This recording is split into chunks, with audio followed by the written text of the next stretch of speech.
FunPop.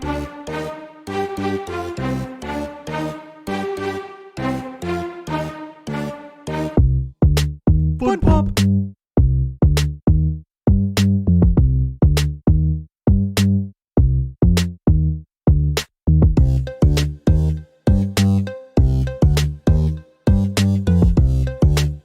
FunPop. He's just like snap and just fucked up the timeline. What's up, everybody? FunPop is here. This is Mav, and I am joined by two amazing people. Sorry, we're all vibing out to that music because they can hear it now. I've been messing around with the audio. Let me know, by the way, guys, if there's any audio issues or technical difficulties, because I have a new setup I'm trying out to see if it's going to work going forward with our podcast.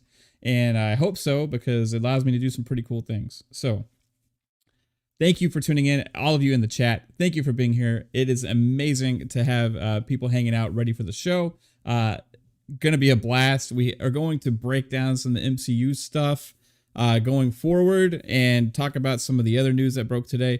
And today, me and Psychonauts are joined by an amazing freaking guest, a guy that I've wanted to have on Xbox Ultimate, but because he is on another show at the exact same time, that has been impossible so far. But hey, 3-Bit could not be here today, and you know we decided to fill the void with some amazingness, right? And this amazingness goes by the name of I Steal Rain. What is going on, dude? How's it going? Thanks for being here on FunPop. Appreciate you. Yo, what's going on? Fun, Math, Psycho, what's going on, guys? It's great to be here within the FunPop Kingdom, man. I greatly appreciate y'all for inviting the rain into the FunPop Kingdom, man. And look, it seemed like perfect time because we're getting into some Marvel topics, which Marvel is something that I'm very keen on. I grew up around it, and as you can't tell, I have a high favor for Iron Man. And just overall for the Marvel universe. I'm more of a Marvel guy than I'm a DC guy, so it seems like we came in the right point. Yeah. But look, looks like we're gonna have a good night tonight, y'all, and let's get to it. Yeah, my wife says grab your umbrellas because the rain is here.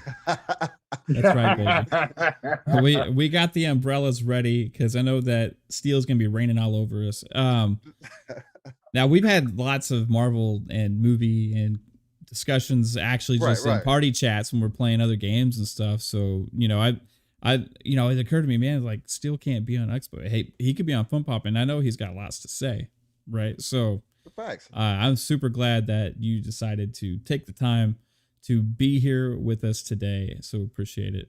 And I appreciate you. We also not only have the Steel Rain, we also have the Psychonauts himself, the mellow fellow in space. What's up, dude? How's it going, man? Oh, what's up? It's been great.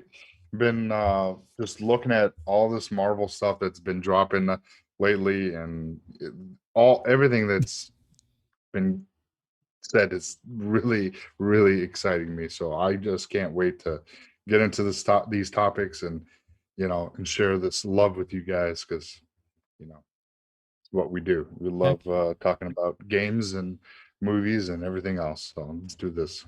Heck yeah, man. And yes, so Pong Soul, shout out to my man Pong Soul, the other half of Living Split Screen, which we'll make sure to give a good shout out for that show as well. Has a question. He says, so are you saying that Steel is going to make everyone wet? I mean, I would hope that that's the plan, right? Yeah. Yeah, where you need our umbrellas, that may be the. You gotta bring the umbrellas. I gotta make sure I make it wet, right? Yeah. So before we were going live, like we were just like going through this like discussion of like an MCU and all this stuff, right? Mm-hmm. And oh my gosh, it was like one of the reasons I wanted to have this show where we talk about this is so I can get some clarity myself, because there was just so much on the table that they laid it all out for us, right? The next couple phases and stuff. But then COVID happened, right? and things have gone delayed and pushed back, and then the shows started dropping. So now it's like officially started. We're on the cusp of everything happening, and I figured it'd be a good time to kind of like figure out the flow of what we're going to be expecting from the MCU, because man, they're taking this world, shared world, to tons of new places, lots of new characters, lots of new storylines, and I'm trying to just figure it out. So Psychonauts was helping me earlier as I was going through drive-thrus getting fast food, trying to figure out, hey, trying to put this puzzle piece together. And like, we are so far, like, as I see it right now, okay, the new phase has started, right? And we are in it with Scarlet Witch, or WandaVision, and also Falcon and the Winter Soldier. Am I correct with that? Am I missing one that's already been? Was Spider-Man part of the new phase, the last one that came out? Or was it technically? Spider-Man is part of. This is phase 4 we're in right now. Yeah. Right. So yeah. So the last Spider-Man movie, was that part of phase 4? Was that the ending of phase 3? Because it happened after Avengers Endgame. Well, yes, but they technically phase 4 was like it's not in the timeline of how these movies are coming out. It's just the groups of what's going to be, like what phase 4, half of it was what we had already with Infinity Wars, and the other half is what we're getting now. So that's what they kind of split up. Instead of doing like a shortened phase 4 and then here's phase 5, they just put 2 different sagas together per se, and here we are now, starting into the new saga of phase 4. Right. So after this, we get Loki is the next thing after Falcon and the Winter Soldier, right? Movie-wise, TV shows, yes. And then we get some movies dropping. We finally get the Black Widow movie, which should have come out last year, I think, right? Yeah. 100%. And to me, this one is almost like it's not really, because this is timeline-wise, this happened in the middle of the other movies, right? Yeah, I believe it actually took place earlier on. Yeah, because I believe they were talking about it goes back to when her and Hawkeye went to Budapest and all that. Yeah, explaining why that's so relevant to the story. So I mean, yeah. Are we thinking there's going to be ramifications with phase 4 from the Black Widow movie? I believe it's going to be a way. I know we were kind of talking in the background. I believe it's going to be a way for them to introduce Taskmaster, just because he hasn't been really introduced into the story yet. It would be like an integral way to really put him into the story, because he's kind of like a big bad in himself. He can definitely carry a movie. You know what I mean, with the special effects and everything that he could do with copying the different characters and learning the characters as he fights them. And especially if we, been kind of paying attention to how they're trying to introduce the X-Men. You know what I mean? With the X-Men and the Fantastic Four, like they're on the edge right there. We don't know quite where that's going to go, because with other things in play, with the way the things are playing out, obviously we're going towards Secret Wars. So it's like, if we're gonna do that, then there's other beings that need to be introduced. Like, for example, we were talking about in the background, Galactus, and the Fantastic Four, because they're like, and the X-Men, because they're all integral parts of that entire series. You know what I mean? So it's like, I think those would be the next key parts and kind of how they're looking at it. So right. Yeah, it depends on what other villains. I think they're gonna bring out another villain in Black Widow. Think so? Oh yeah, I think we're gonna see Omega Red, possibly. Oh wow! And then that will set up possibly the villain for seeing Wolverine. Okay. And start the mutant timeline that way, because they're in Russia, and Omega Red was part of that whole scene. So that's what I'm thinking. I have a thought about how they could start the mutants thing. Okay. Go ahead. I'm interested. All right. So Marvel, it's been the people to do after credits scenes, right? Right. Multiple scenes. They got all these movies, right, lined up right now. All these movies, Eternals. You know, you got what is it, Shang-Chi? I think that's what it is. Yeah, I think they got Black Widow coming, Shang-Chi, Eternals, Spider-Man. I mean, okay, so Doctor Strange. Imagine you have all of these movies, okay, all of these movies, and then you got like, what is it, like 5-10 second clips at the end of like each one of them, okay, and they do sometimes 2 or 3 of those, right, in credit scenes. There is a lot of opportunity to set the stage with little instances of things happening in end credit scenes to set the table for a big mutants reveal down the line. Yeah. They have tended to, like, when there's like interesting things happening in the storylines, or like interesting things to what does that mean? They do that in the end credit scenes, right?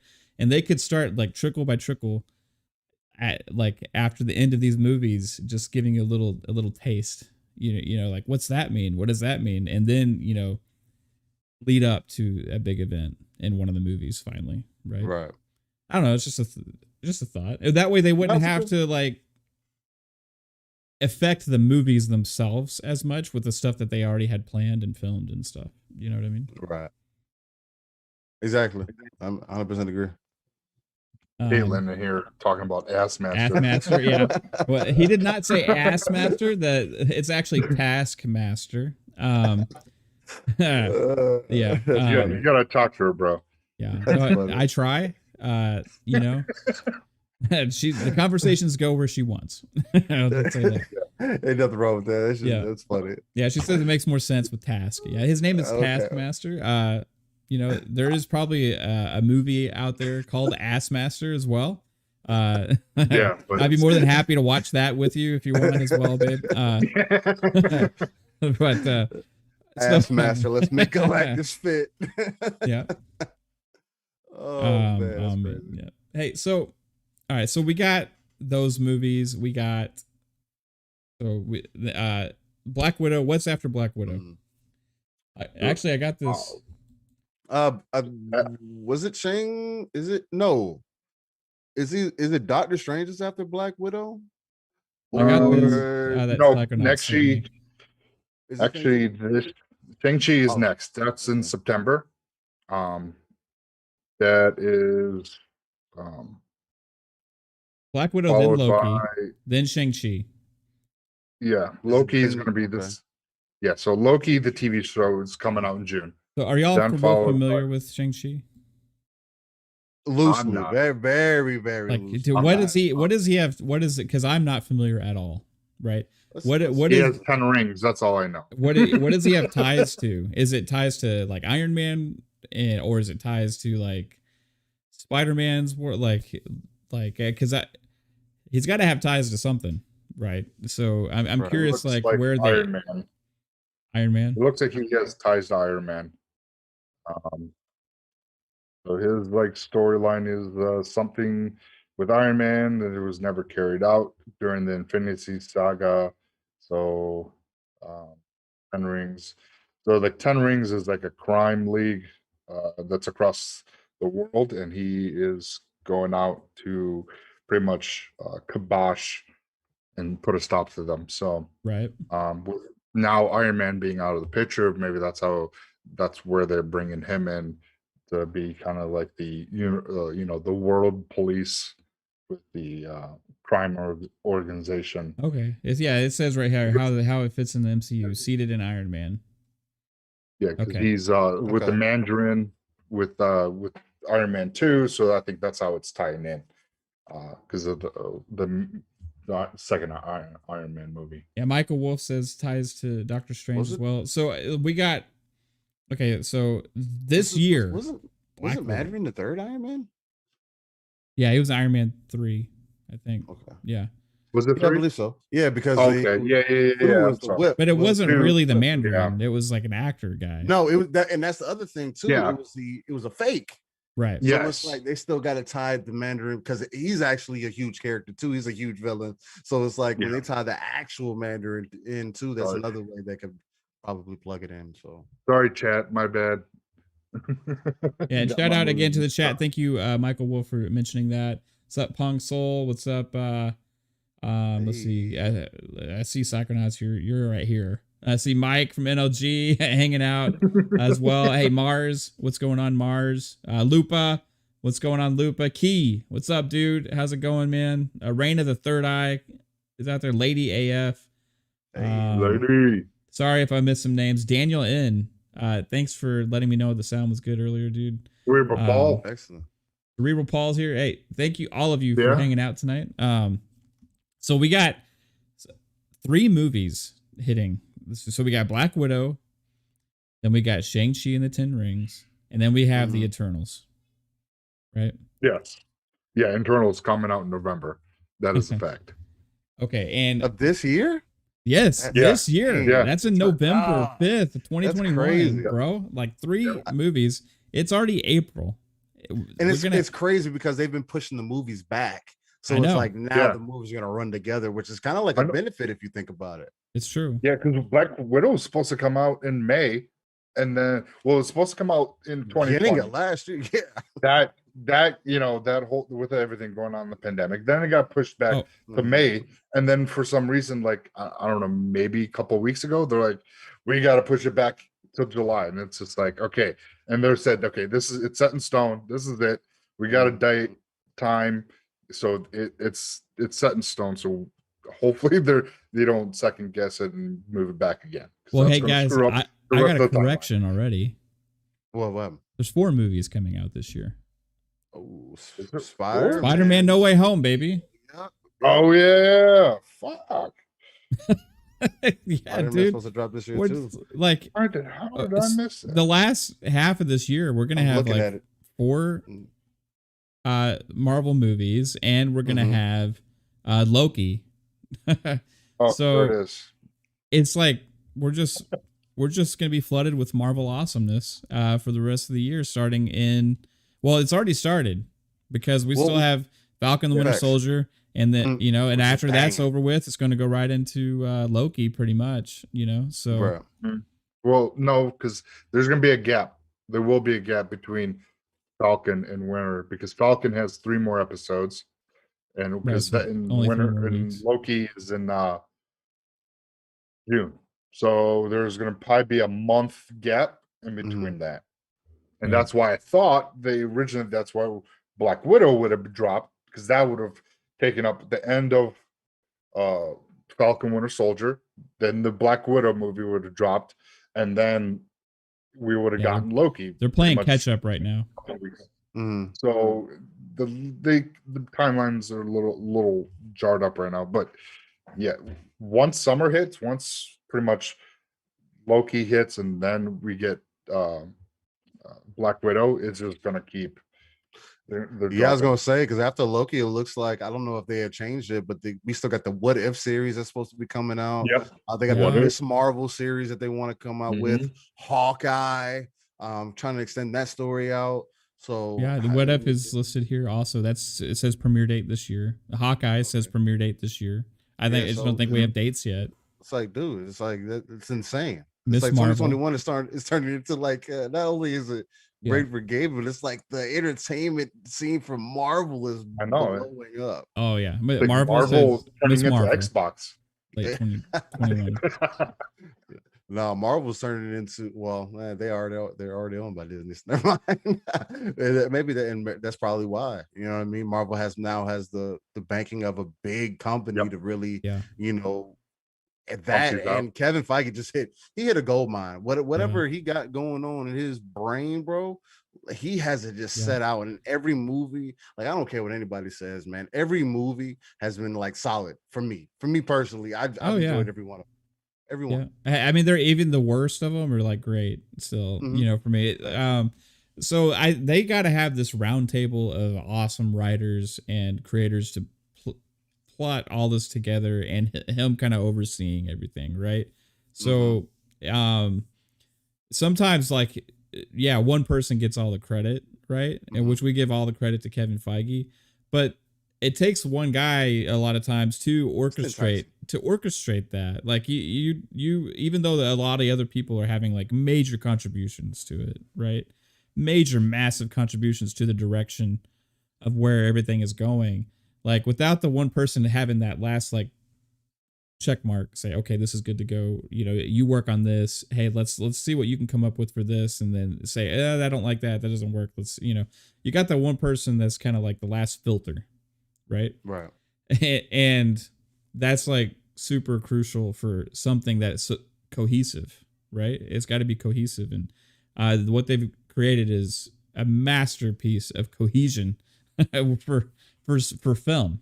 Never been done before. What Marvel is doing, and they're not only have already done something that's never been done before, they're doubling and tripling down on it, and taking it to the extreme, and it's insane.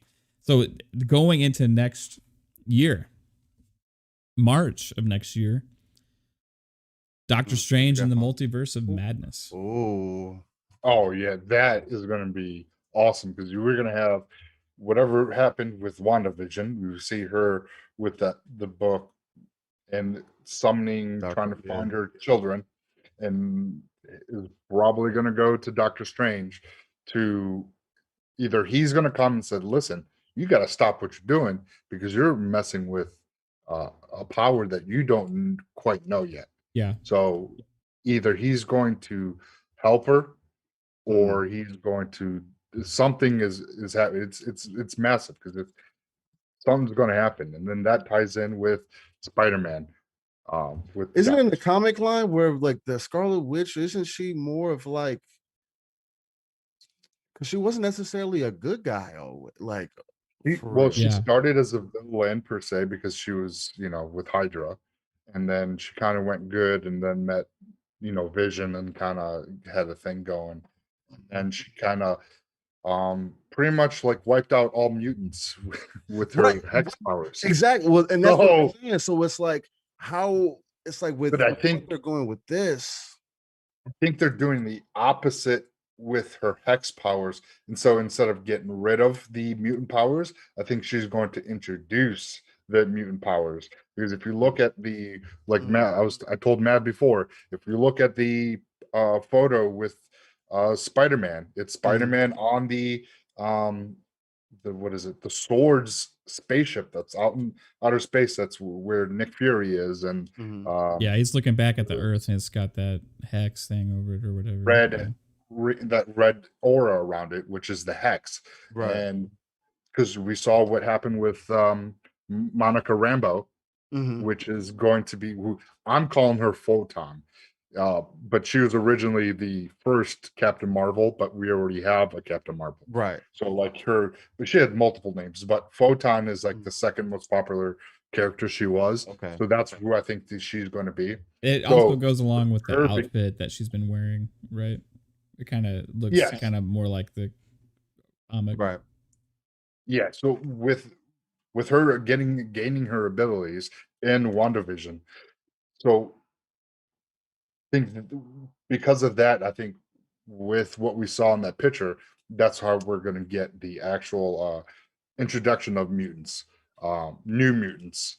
So, you know, so they're definitely, it's Marvel. They if anyone's going to change anything, it's the company that wrote the material. So right. Yeah, I mean, they've never stuck 100% to the source material anyway. No, you know what I mean? They've taken liberties. And they have to change it because everybody knows, because you read the comics, you know what's going to happen. But you change this aspect. Now you throw everybody like, oh, what is going to happen? How are they going to introduce this and this? And this is a good possible way of doing that. Introducing mutants, introducing other characters, and so it's really exciting what Marvel's doing. They're very smart and strategic in how they're handling things right now. So quick note, shout out to 3-Bit in the chat. I see you hanging out there. 3-Bit was busy working on important stuff this week, so he can be on the show. Yep. And don't worry, 3-Bit, you're not fired. I know that Steele's doing an amazing job as your replacement, but you're safe, man. I love you too much. Love you too much. You could miss like 20 weeks in a row, and I'd still be like, "Hey, you coming back?" You know, dude. You're awesome, man. A shout out to Game Filter. Shout out to 108 Dragons. Lemon, what's up, dude? We got to hang out on Four Guys with Quarters earlier today. That was awesome. That was the first time we got to podcast with you, dude. You're freaking cool, man. And that had reminded me because I put this out on Twitter earlier, and I wanted to make sure I put this out into the world so you guys don't let me forget before the end of the show. Clowns from Four Guys. Oh, sorry. It's now 4GQ TV. No more Four Guys with Quarters. Now 4GQ TV has given me a code to give away for Outriders on Xbox. So we're gonna pick a winner later in the chat to get the code for Outriders on Xbox. I got that ready to go, and we'll do that later in the show. So that's coming. All right. Oh yeah. So and we didn't even really talk this year's Eternals, which nobody's really talking about Eternals, and nobody really talked about Guardians of the Galaxy before it came out, right? That's a fact. And Guardians of the Galaxy is one of the biggest things in the MCU now because it was nobody really big time comic book fans knew who they were, right? But like the regular fan that was a fan of the movies and TV shows and stuff like me, I had never heard of the Guardians of the Galaxy. You know what I mean? But like, I freaking love the movies, the Guardians of the Galaxy. I love the characters, the humor that's in those movies and stuff. And it opened up the whole world of possibilities for the entire MCU having that part of the franchise, right? So Eternals, to me, could have as big of an impact on this whole MCU as Guardians of the Galaxy potentially did, right? So I think something as massive as they're going with Eternals is huge for this whole storyline. And nobody's really talking about that. There's so many characters that are going to be introduced in that movie with really big time great actors as well. Oh, yeah. So, I mean, hey, Eternals is nothing to sleep on, I don't think. I think it's going to be a very impactful movie for the MCU. So that's coming this year, too. Crazy. No, 100%. That's in November too. So November, towards the end of the holiday, is going to be huge for Marvel with Spider-Man and Eternals. See, that's what makes it so crazy, man. Like, we used to dream about this kind of thing, like even 15 years ago, brother. We used to dream that they would set it up like this and really expand the world as far as like the superheroes go. And it's like you see DC doing it well with their shows and whatnot, with their TV series and whatnot. They kind of brought it back with the Zack Snyder cut, with the Justice League. So we'll see where they go from that. Aquaman was great. It's like to see Marvel I kind of want to give it like it's a 1-2 punch kind of, because it's like, yeah, you got that's cool, but here's like 7 movies we're about to drop. Like, right. Yeah. Oh man, I love the way Marvel. Oh yeah, they're sneaky, and if like everything, like even with their like trailers, like all the little things that they're showing and all that, and like Loki, like the trailer. I watched the trailer today, bro. That is so awesome. And there is a scene in there that did the trailer just hit today, or was it like is this the older trailer? No, this is a new, really recent, within like the last few days kind of trailer. Yes, or within the last week. I missed this. Yeah, it's like 2-something minutes long. Yeah, if you haven't seen it, put it on screen so the people can watch it, so we can see it, or you just watch it whenever you get a chance, even if it's not now, bro. I mean, they pull you in so much more than they originally did with the original teaser trailer. Like it's like, okay, I see what you're doing. Yeah, because the TV agency, they when Loki falls through the floor and he's like introduced to the guy, we has to sign all the paperwork. I saw at the top corner it said Loki, and it was said pretty much like version 1138 or something like that. So it was like, so he's the 1138th version of that Loki. So I was like, how many freaking multi-universes are out there, and how much, because they've already green lighted the season 2 for that movie, that TV series. So we're gonna get season 1 hasn't even started, and they already green lighted season 2. Okay, So, guys, I'm gonna Yep. play this Loki trailer right now. Okay. Yeah, check it out. All right. I'm hoping everybody can see that. Yeah, I think they can. So let's roll with this. Let's see. Yep.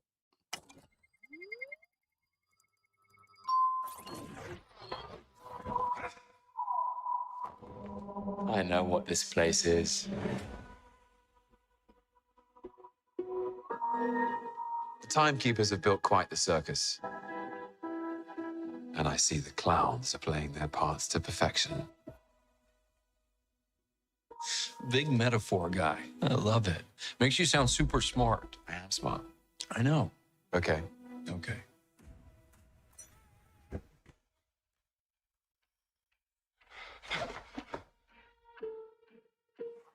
Please sign to verify this is everything you've ever said.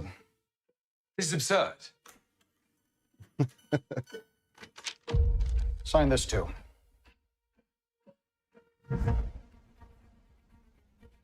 We protect the proper flow of time.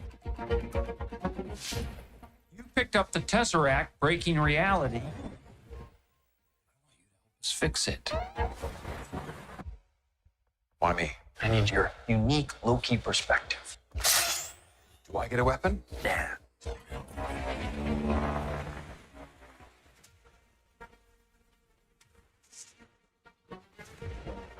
You really believe in this Loki variant? Luckily, he believes in himself enough for the both of us. It's adorable that you think you could possibly manipulate me. I'm 10 steps ahead of you. You're not big on trust, are you?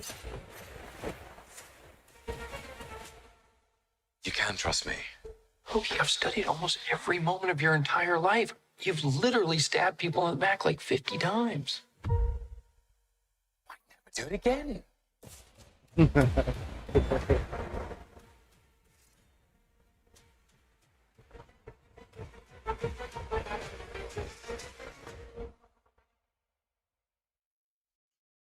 Holy shit.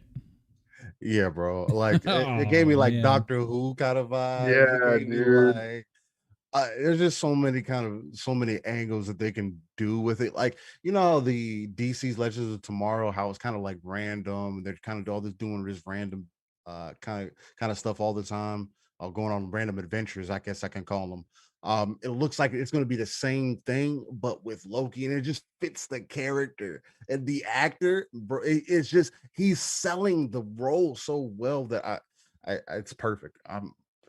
That Yeah. series. Oh, Owen Wilson, man. That makes me even more excited. Like, just that he's in here. Mm-hmm.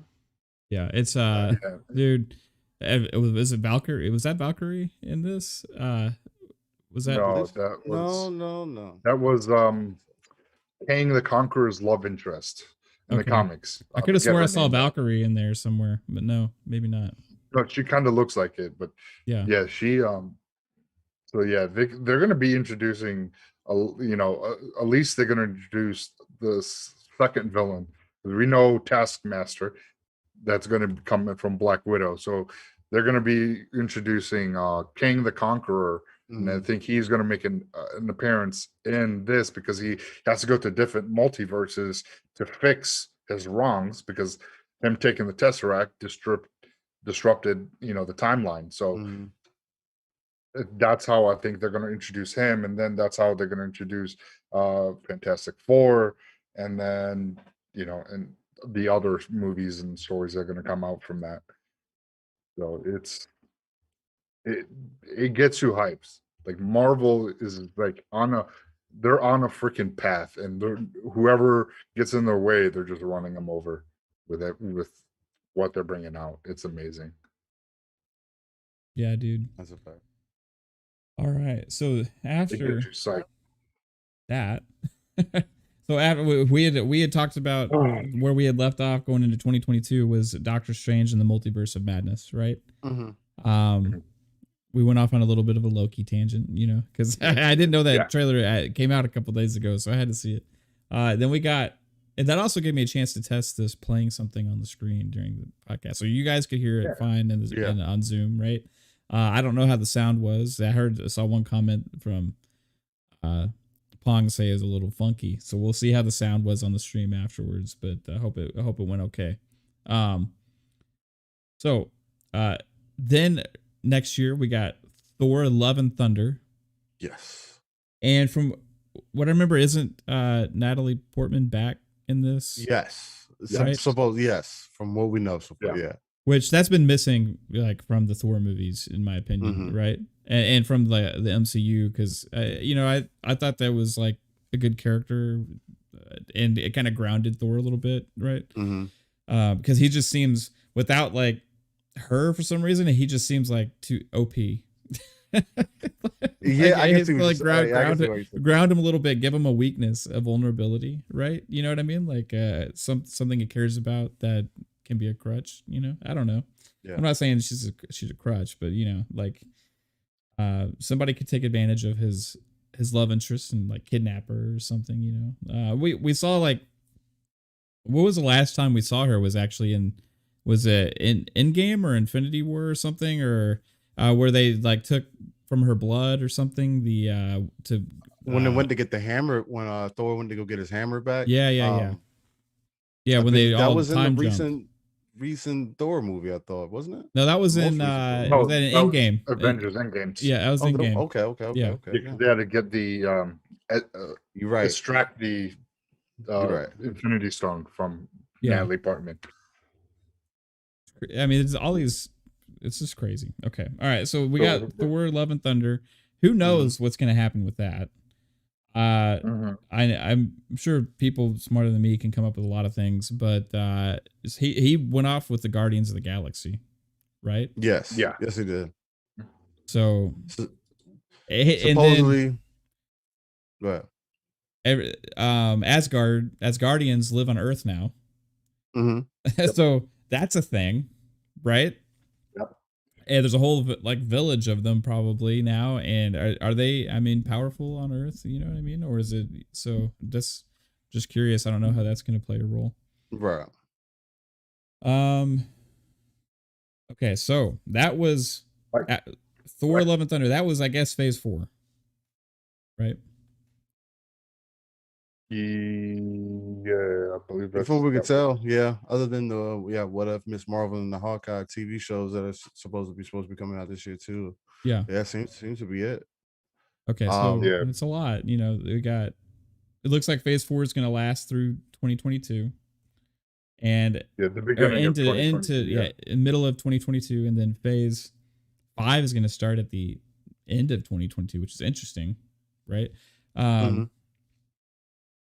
Thor: Love and Thunder seems like going to be the conclusion potentially to that, unless there's something else announced that we don't know of yet. They could always throw in some surprises. Yeah, Kevin Feige, there was an interview.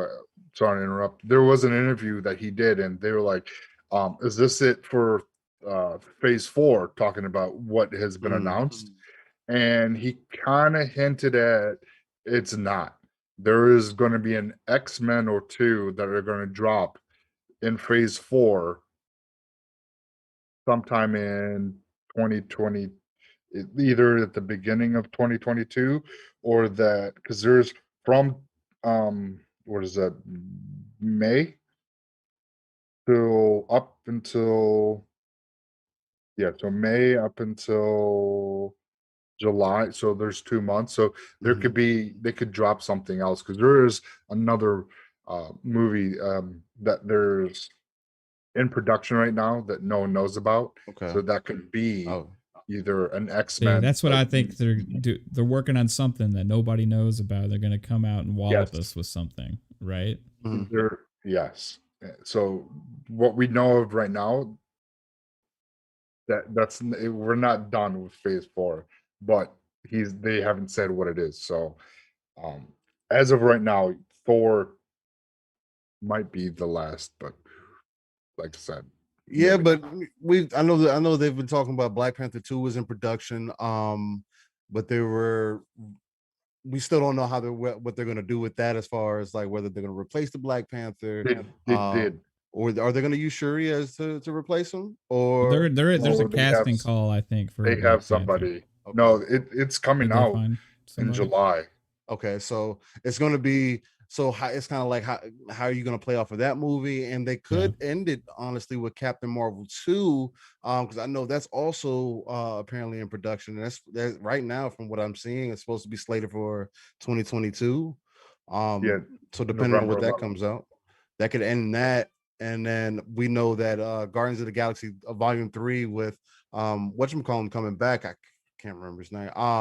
The guy that had they had a whole issue and he had to leave for James Gunn. James Gunn. He's supposed to be, I believe he's coming back for Volume 3. Yeah, he is. He also is doing the Suicide Squad movie. Yeah, exactly. Yeah. So Volume 3 could be what they use to ramp up that next series, to expand them, because it seems like with the Guardians of the Galaxy, that gives you like that chance to kind of go in different directions. You know what I mean? Yeah, anything can happen in the Guardians movies. Yeah, exactly. But they're just fun. I think they have really good humor in those movies, right? So it's just fun to watch. And those ones actually my wife really likes because of how funny they are. They're good movies. I love Yep. them. Thanks. So Phase 5 and beyond is so basically, guys, I'm getting all this from an editorial on RottenTomatoes.com. Okay, that's Psychonauts sent me the link to earlier. So thank you. Yeah, because that's the newest information. Yeah, this is the most updated info we have. So Phase 5 and beyond was She-Hulk. Oh, so that's going to be interesting, right? Yeah, and they did announce that Mark Ruffalo is going to be the Hulk. Okay, good. The guy that played the Abomination in the other what's the one original Hulk? One? Yes. The Incredible Hulk? Yes. That actor is gonna play him again. Really? And this show, and possibly we'll get Hellcat as She-Hulk's best friend. So those are the 3 characters right now that they have announced. That sounds crazy. It was so crazy is all these movies and all these worlds and stuff are going to introduce so many side characters and stuff too. It's like we're thinking of like the main people, but like even in like Loki, or Falcon and the Winter Soldier and all these other shows and stuff, there's like new characters created for the MCU.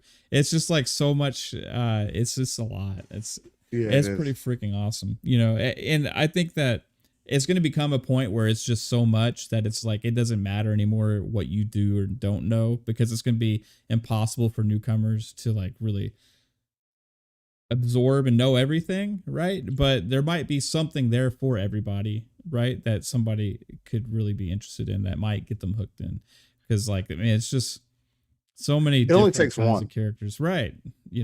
Like you might be a fan of Monica Rambeau from WandaVision, right? That might be your favorite character now. You know what I mean? And she was like somebody who was just implemented as a full-on character in this because she was a huge part of that show. So you could be like, hey, I really like her and that character, and that's why I'm gonna get interested in all these other shows now. You know what I mean? Exactly. So all right. Yeah. So She-Hulk. We're on NLG. Hey, let's shout out to everybody on NLG. Hey. Mike, Chris, Pete. I think was Paul on NLG tonight. I think I saw Paul earlier. Yeah, Super Bowl was on. He was a guest. Hey, I have my browser open, but I got to switch. Up LMG. Shout out, you guys, freaking awesome. Thank you guys. Thank you. Yep. So also, we went with She-Hulk. And yeah. So then Moon Knight. Yeah, man. Moon Knight. She-Hulk is gonna be dope. Then it says Black Panther after the She-Hulk. Okay. Yeah. Now with Black Panther, it does have a release date. Like I said, July 8th, 2022. But the main character that replaced Chadwick Boseman is Tenoch Huerta, and I've never heard of him. He's a Spanish actor, and he's been the only movies that at least I would have seen. He was in Get the Gringo. Okay. He was Carlos in that, and 007 Spectre, but he was just like a secondary actor. He was just a man on the left. So is that That's all. official? Like, have they announced it yet, or is that like a leak? That is in, if you scroll down to that, it does it right there. Because they said that Suri is going to take on a larger role and actor.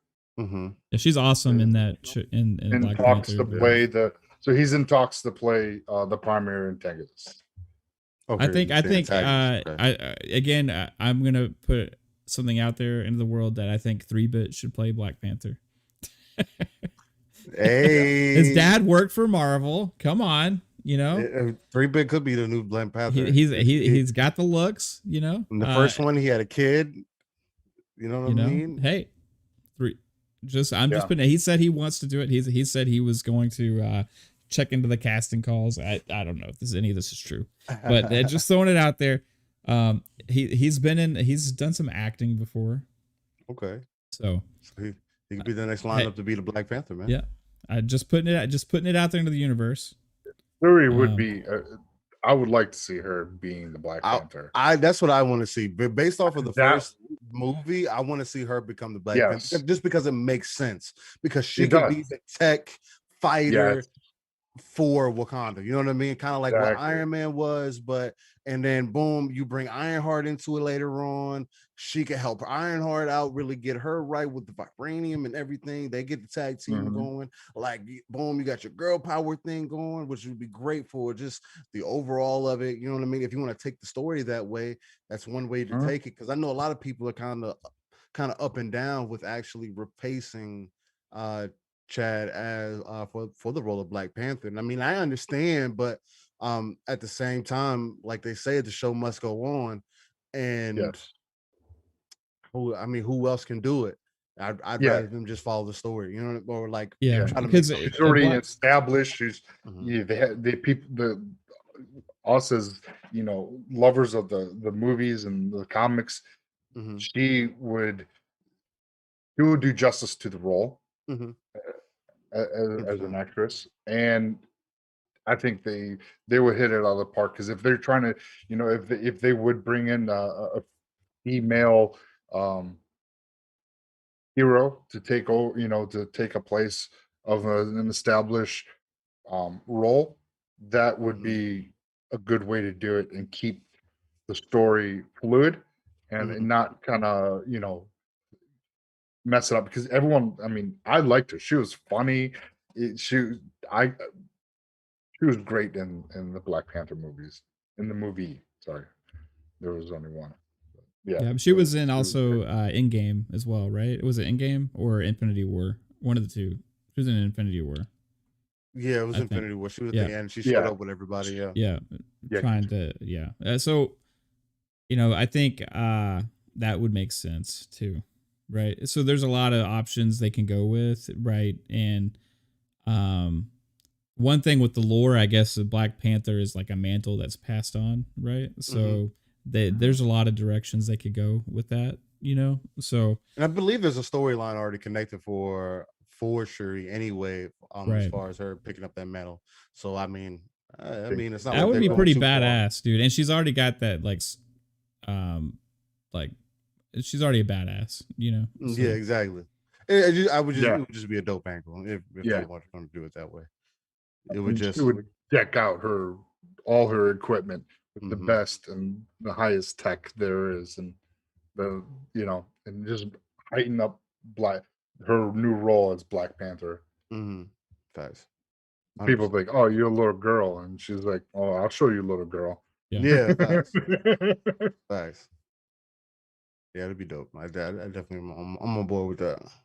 So going into the 2022 awesomeness even further after Black Panther 2 Mhm. is going to be the introduction of Deadpool into the MCU with Deadpool 3. We had already talked about Oh. that a little bit earlier, but that's not that far away. That's a little over a year from now, guys. Who knows? Anything could happen between now and then, but it looks like this, like it even alludes in this article that, hey, this could serve as an introduction of the X-Men in a roundabout way, right? So like, we've been looking for that major introduction of mutants into the MCU now that the Fox deal and everything was finalized and stuff. And, this is a character that's already been part of that world, You even had in the last Deadpool movie, like him open the door and see the X-Men. You know what I mean? Yep. Like, it's just like stuff like that. I mean, Cable was in it. Was in Deadpool too. Like, you have this Colossus. Yeah. Colossus was in it. You got, I forget the name of the girl that's been in the Deadpool movies, like the ridiculous name. Negasonic.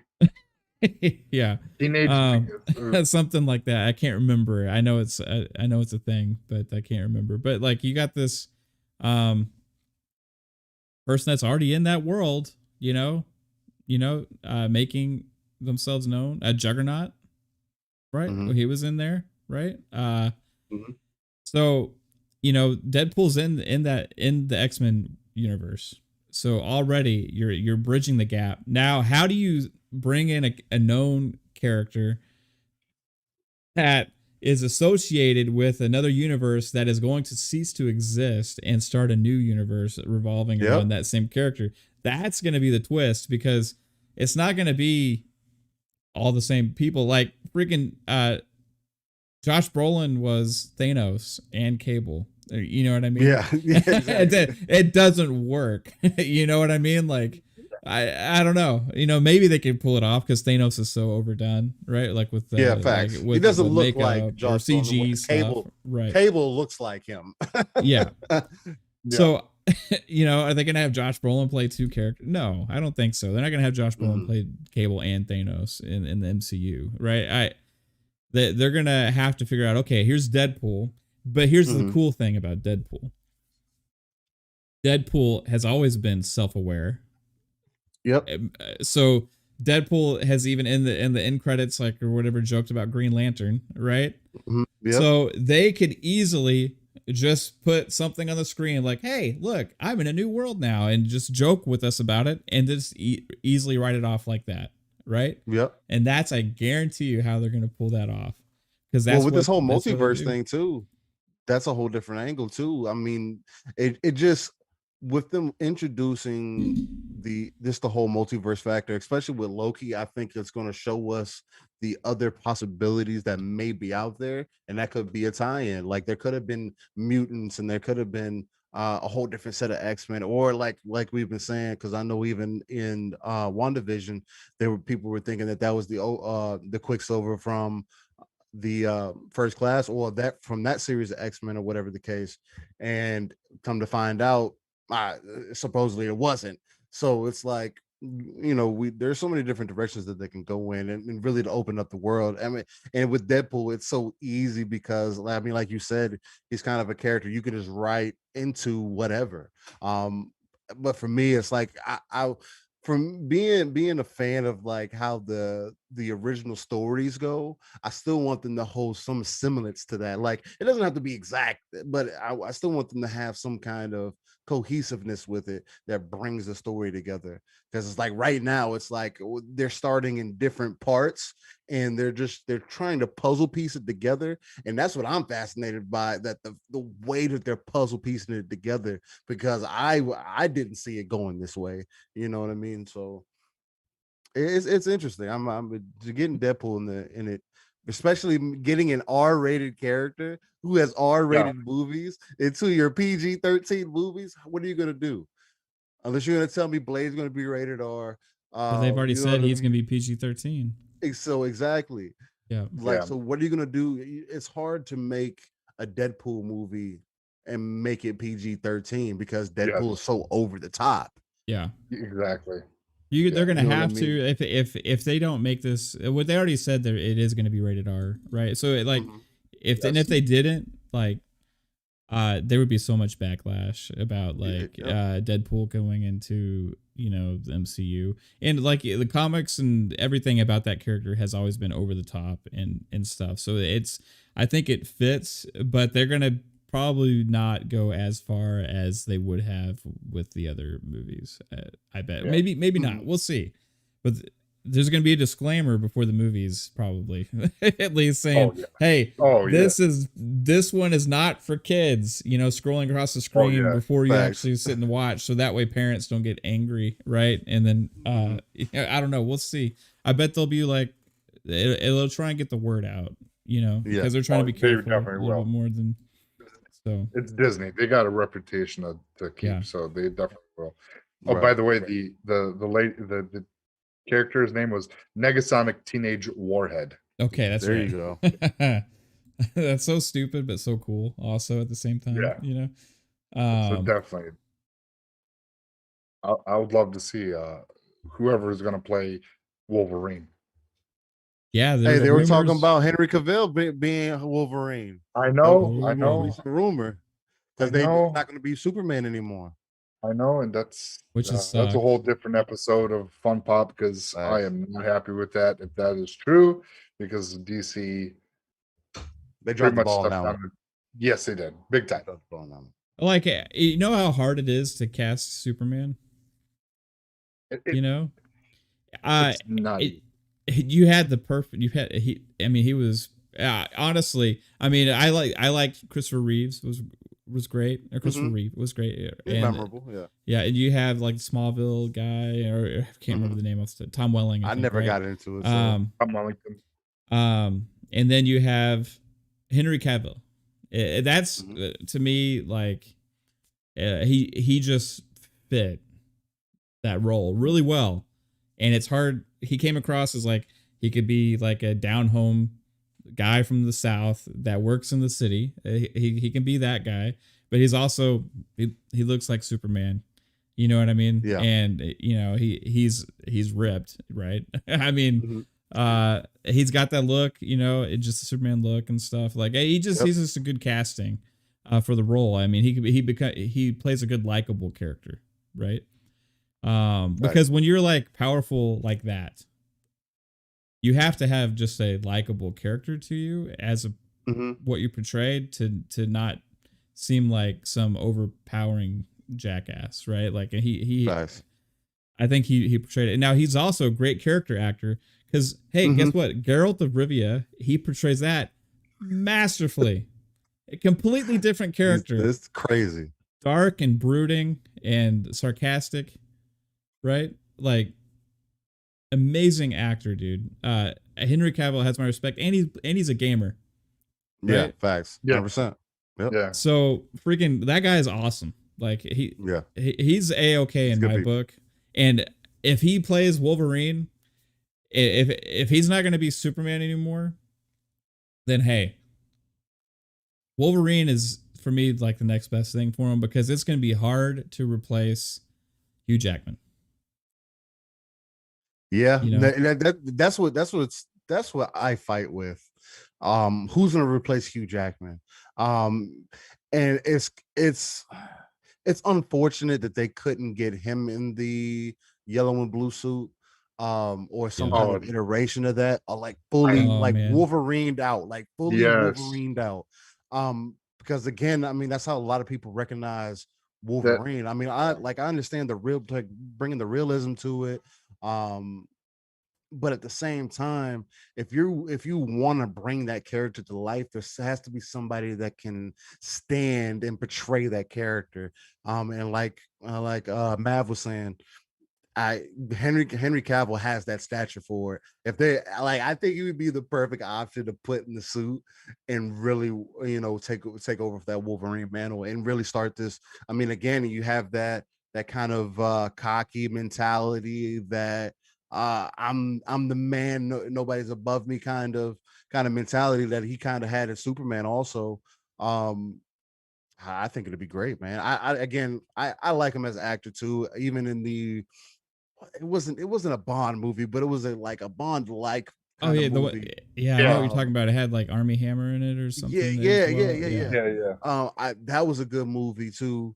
It's just like everything that I've seen him, he seems to do really well. Especially when it comes to things that he actually likes. Because if you hear him talk about the whole Witcher thing, he's a fan of the Witcher. So Yeah. it was like for him to be in that experience helped bring the character to life, and he took it personal. You know what I mean? And it's just when people get to that level, it's so amazing because it feels like it brings us closer. You know what I mean? But 100%, dude.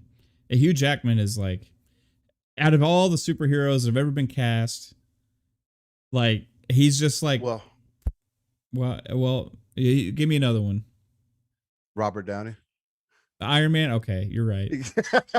I'm gonna Nobody say else could be Iron Man. I'm gonna say Chadwick Boseman too. He didn't have No, as much that too. time, but man, That he too. just absolutely freaking nailed the role of Black Panther. It's hard for me to envision another Black Panther, even though he was only in a couple movies, right? Mhm. It's just like we were talking about it earlier, but man, it's just and that guy talking about acting, right? You're talking about playing iconic roles. You know, I mean, you're talking about biopic guy, right? Facts. James Brown, right? Facts. He played Jackie Robinson. Facts. I mean, Preach. dude, he's freaking incredible to go play Black Panther, James Brown, and Jackie Robinson. And there's other movies and roles he's played too. I just can't think off the top of my head right now that were equally incredible. Yeah, he's great. He's great as an actor. He's very very hard to replace, and really, I mean, you can't really go.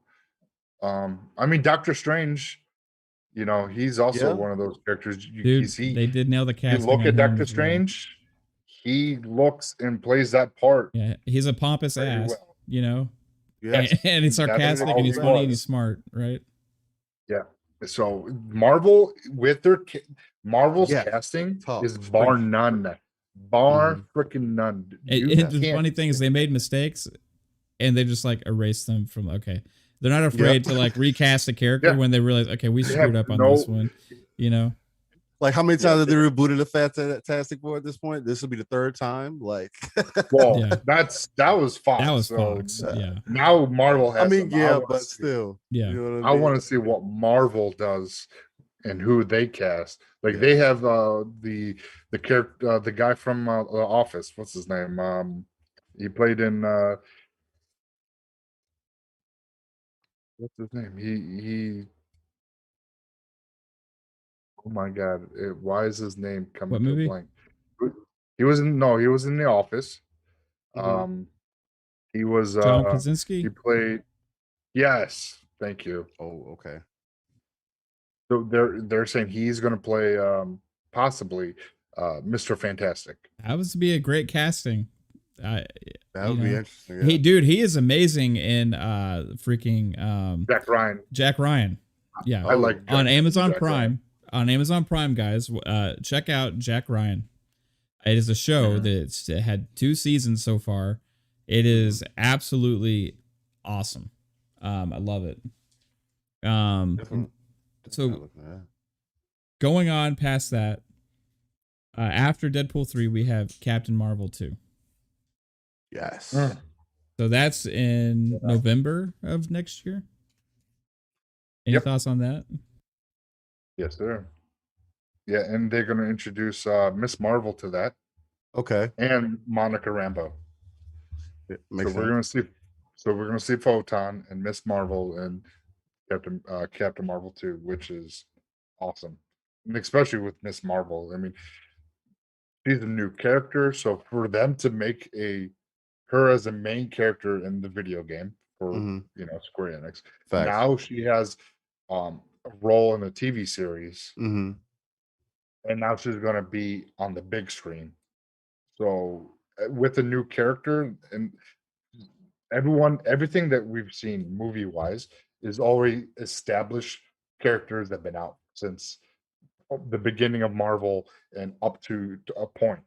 Nothing new has really came out TV series wise or movie wise. So this is like, for them, this is kind of like new territory for them doing this, and Right. I applaud them because it's it's nice to get a fresh character that some people might not know, and the younger generation that like relate to this character more because it's Mhm. they're they see themselves as they could be possibly a superhero.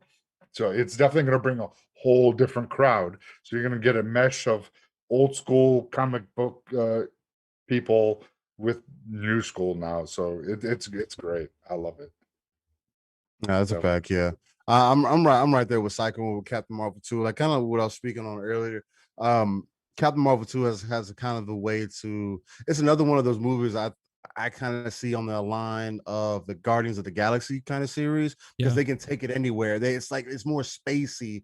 Yeah. They can introduce what's going on with Nick Fury with yes. Shield and what they have going on in space. Secret invasions. Is exactly the Secret Invasions, which is supposedly they don't have anything announced for that yet, but from the rumblings we have heard, that is in the plan. That is something that they're working towards. That as they try to flush out the whole scroll thing, they've really established that there's possibilities that people that you think are certain people may not be those people. Yes. And so and Yes. they may be in this completely different place. I know they tried to do that with the whole Iron Man thing, even though that got debunked. But they even with that, they were there's so many possibilities that they can throw into this. And I feel like that's what makes Captain Marvel 2 unique for the Marvel franchise. I'm excited to see it. I liked the movie, the Captain Marvel movie. I thought it was all right. I know a lot of people were kind of up and down about it. Again, as a I Marvel like movie, Brie Olsen. yeah, I thought she was good. I thought it was good. It You know what I was. mean? Introducing people to that character, I thought it was done well. All the stuff that was done in the background about it, I didn't really care for. But it fitting into the Marvel universe, I thought it was a solid. I thought it did good with it, Yeah. especially bringing it back to with like young Nick Fury and whatnot. Yeah, he was Yeah. funny, man. It's like I was watching Pulp Fiction for a little while, you know? It's like, Yeah. Right. Hey, But yeah, go ahead, Psychonauts. I just what I was gonna say is I liked how they kind of like with that movie, they kind of pulled the origin of how Nick Fury got the patch. Yeah, I So love they're that. like Seeing no that. matter what they do, they're tying in like The origin things story. that you wouldn't think, and they're just doing it just on the sly. And it's just dude, their Yeah. writing Marvel's just on fire. I don't know how many times we could say it. It's just they're just hitting it out of the park. Like we got Darcy in WandaVision as well, right? Yeah. And we got Jimmy. Was it Jimmy Woo, right? Yes. In WandaVision as well. So they're like all these characters too. You see them. They don't just like go away now. We get to see them in other places. It's really cool. So also, Monica Rambeau's gonna play like we said a huge role in that as well. And she's always like Captain Marvel's always out. She's got. What do you mean? I'm already doing this crazy epic stuff in other planets and other worlds and stuff. You guys, like what's going on here is happening other places too. Like she's like saying, hey, sorry, there's bigger things I'm out doing. Like she always alludes to that in the last movie. I'm sorry I wasn't here. I'm busy. So she's plays like a crazy OP character that's out doing stuff that is like too big for most of the other characters, right, to even handle. Right. So we get to see some of that. And like this article says, it's going to play into maybe what's going on with Guardians of the Galaxy and Eternals as well, because you got a lot more space stuff, right? Yes. Especially with the Eternals, because what did we say? The Eternals was coming out this year. Yeah. So with the Eternals, what was it? Because with the Eternals, you're setting up not the Deviants. I gotta remember the the actual names for all of them. But either way, with the Eternals, there's even more background to the actual crew themselves, which I'm trying to look into right now. But either way, with that, it's just so much more that you can go into, especially with doing this whole space fantasy kind of thing. I just kind of hope, and it's the one thing that kind of bothered me with the first Captain Marvel.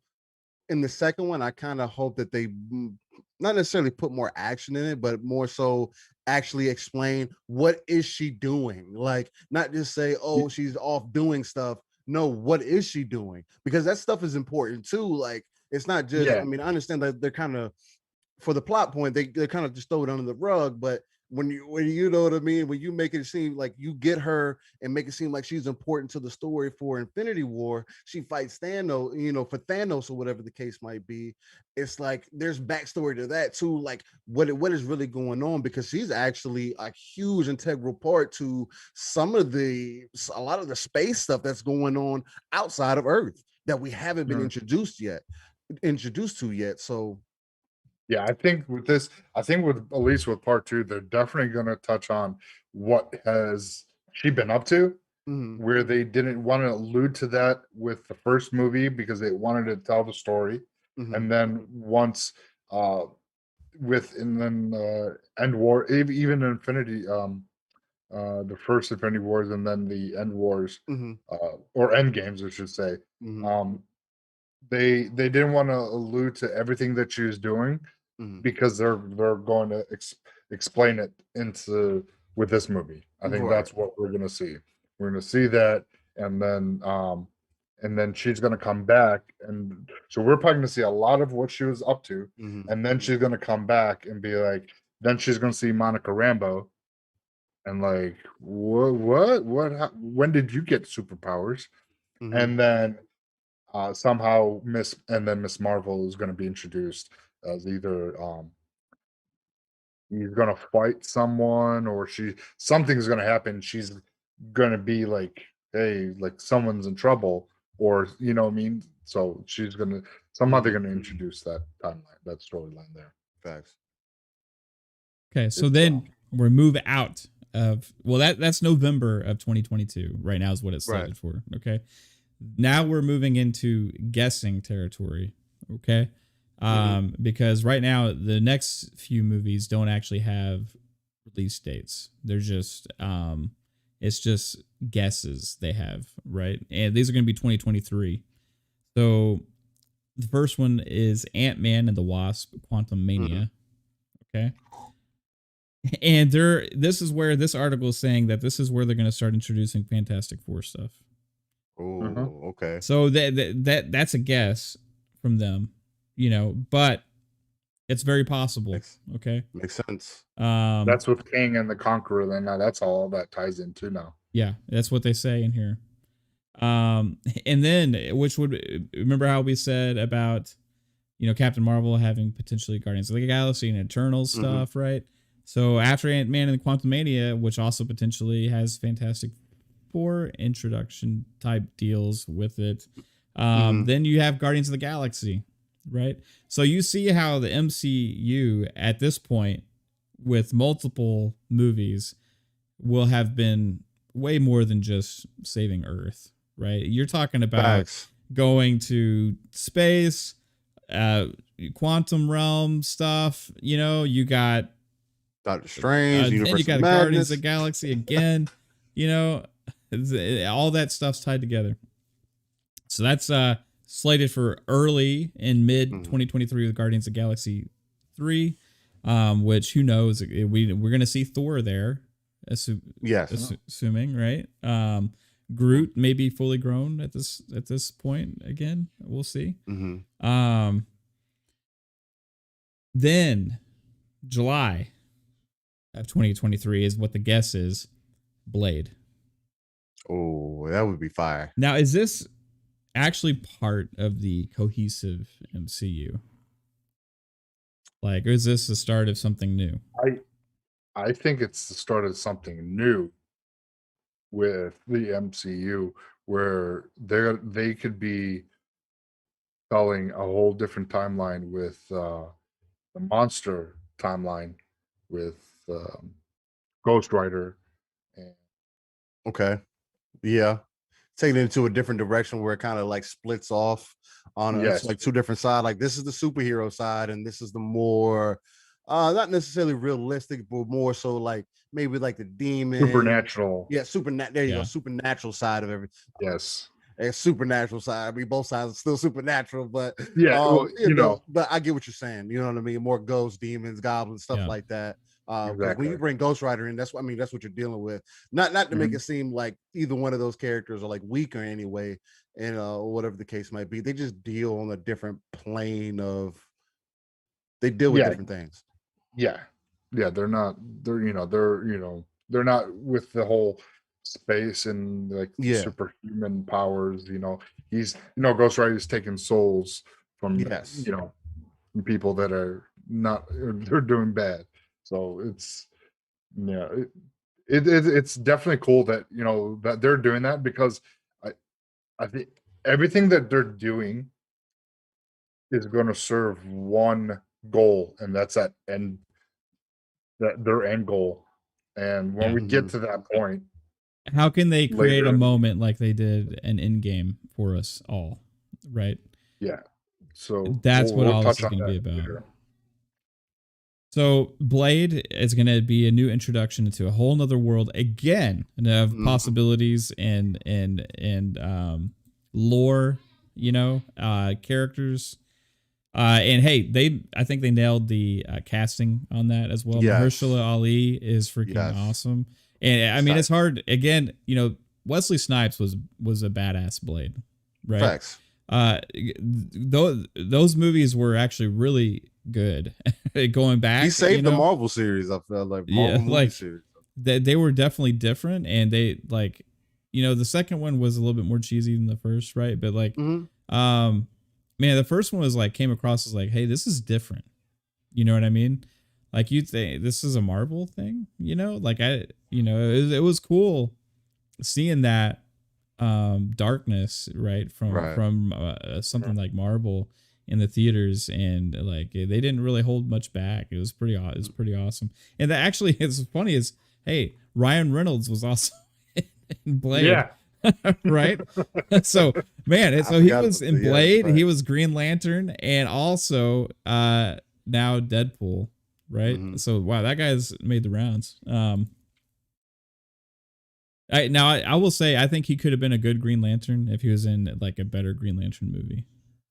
Right. I didn't necessarily have any issues with him as Green Lantern, as much as the movie wasn't done really well. No, the movie wasn't well, but he that wasn't his greatest acting role either. It's when you compare that to Deadpool, it's like night and day. Yeah. Oh yeah, Completely not. Deadpool is I think Deadpool's his dream character to play, is what he said too, as well. It's right? more That's natural his thing. for him too. It seems Yes, and that's why he plays him so well. right. Yeah.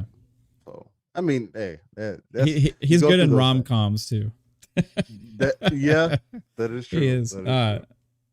He actually makes them entertaining to watch as a guy, for me. No, he does. All right. I can agree.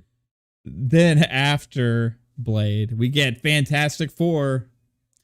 Now, this is, it's crazy. This far deep into the MCU, we get one of the original stories. Yep. Right? Because the Fantastic Four is kind of like an origin for it's like one of the first comics, with all this stuff. You know what I mean? So Fantastic Four is absolutely going to be a huge moment for the MCU when this comes out. And wow, we are going to get a chance to see it done right, I think. They haven't announced the casting for this, I don't think, or anything. I think the Psychonauts alluded to they might be getting John Krasinski to play Mr. Fantastic, or Mr. Fantastic and everything. So we'll see exactly what happens. Human Torch, I don't know who's going to play. Chris Lee has played him before.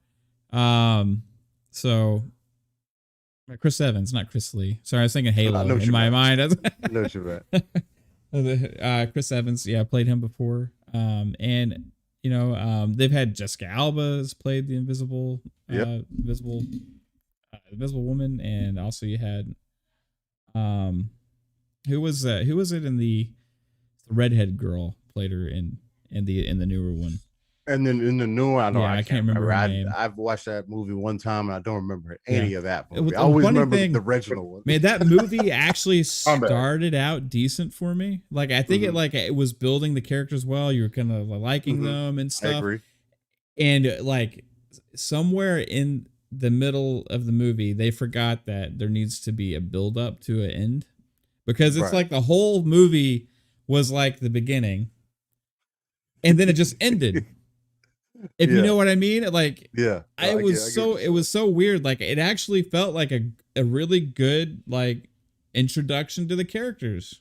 Mhm. I was actually digging that. And then the movie just ended as soon as I really got to learn who these people are.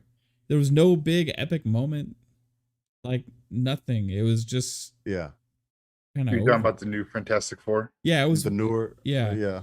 So Yeah. it was like a decent build up to nothing. hmm It was really Yeah. weird because I actually, when I was like, hey, this isn't that bad. You know, then I was like, oh, okay, I get it. This was horrible. You know what I mean? It's, They forgot their ways in the story plot. They're like, hey, and then it's like, it's over. It's like, the hell did we just watch? Yeah, no, I mean, there's a reason why when you think back, well, at least for me, when I think back to Fantastic Four, is the original one with that they did with yeah. Chris Evans and all of Oh, them. yeah. and Yeah, Silver Jessica Alba, Surfer Chris Evans, and, Michael Chiklis, and all yeah. that. Because I mean, those two movies were great. They just never did anything with them. And then with the Silver Surfer thing, they just kind of left it dead in the water. Yeah. You know what I mean? It was like, damn, you brought this because Silver Surfer is another one of those characters. It's another Mhm. very unique character, but he's Mhm. not necessarily a character that you can have on his own. You know what I mean? So it's one of those things. It's going to be interesting to see how they bring that back into it. Again, like we were talking about before, bringing Galactus and all that into it. I mean, because all that ties into it. So Yes. I think that we're going to see a Silver Surfer, because it has to, mhm. because if they're going to bring Galactus, you got to have Silver Surfer. I mean, Yeah. there's Can't have one no without doubt the other. about it. Mhm. Exactly. So he's definitely coming into the universe, but where and when in this timeline, who knows? The possibility they're going to do a little cameo Mhm. with him in this new Fantastic Four, Mhm. and then maybe have his own movie. 'Cause that'd Mm-hmm. be fantastic. Just to go off the Fantastic. hinges a little bit, because since we're talking about Marvel anyway, and I know you touched on Spider-Man a little bit, but I wanted to get y'all's opinion since we're talking about Marvel anyway. I always felt like when I saw the Venom movie, because we know that Venom 2 is coming out. Yeah. And I know that's not in the lineup per se because it's supposedly on the other side of the fence, even though they're trying to tie it into the same universe, or at least part of the universe, or some Right. extension of it. Mhm. Do you guys think that there could be a Venom movie without Spider-Man? Well, they've already done one.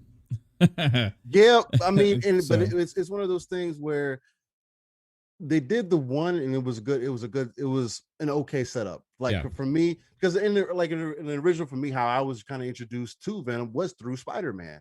So Yeah. it's like you couldn't have Venom without Spider-Man, because that's what started that whole feud with Venom. Yeah, He became 100%. overly obsessed with Spider-Man, gained most of his abilities, and that's where that came. And then it turned into everything else, and then Carnage and everything. So it's like for them to go from Venom to Venom 2 with Carnage, and them also trying to figure out how to bring Spider-Man into it. Could it tie into the Multiverse of Madness kind of thing that they got going on? How do you guys think that's going to play out? So yeah, I'm interested because Sony, and Disney have to figure out how to work together with that kind of stuff. And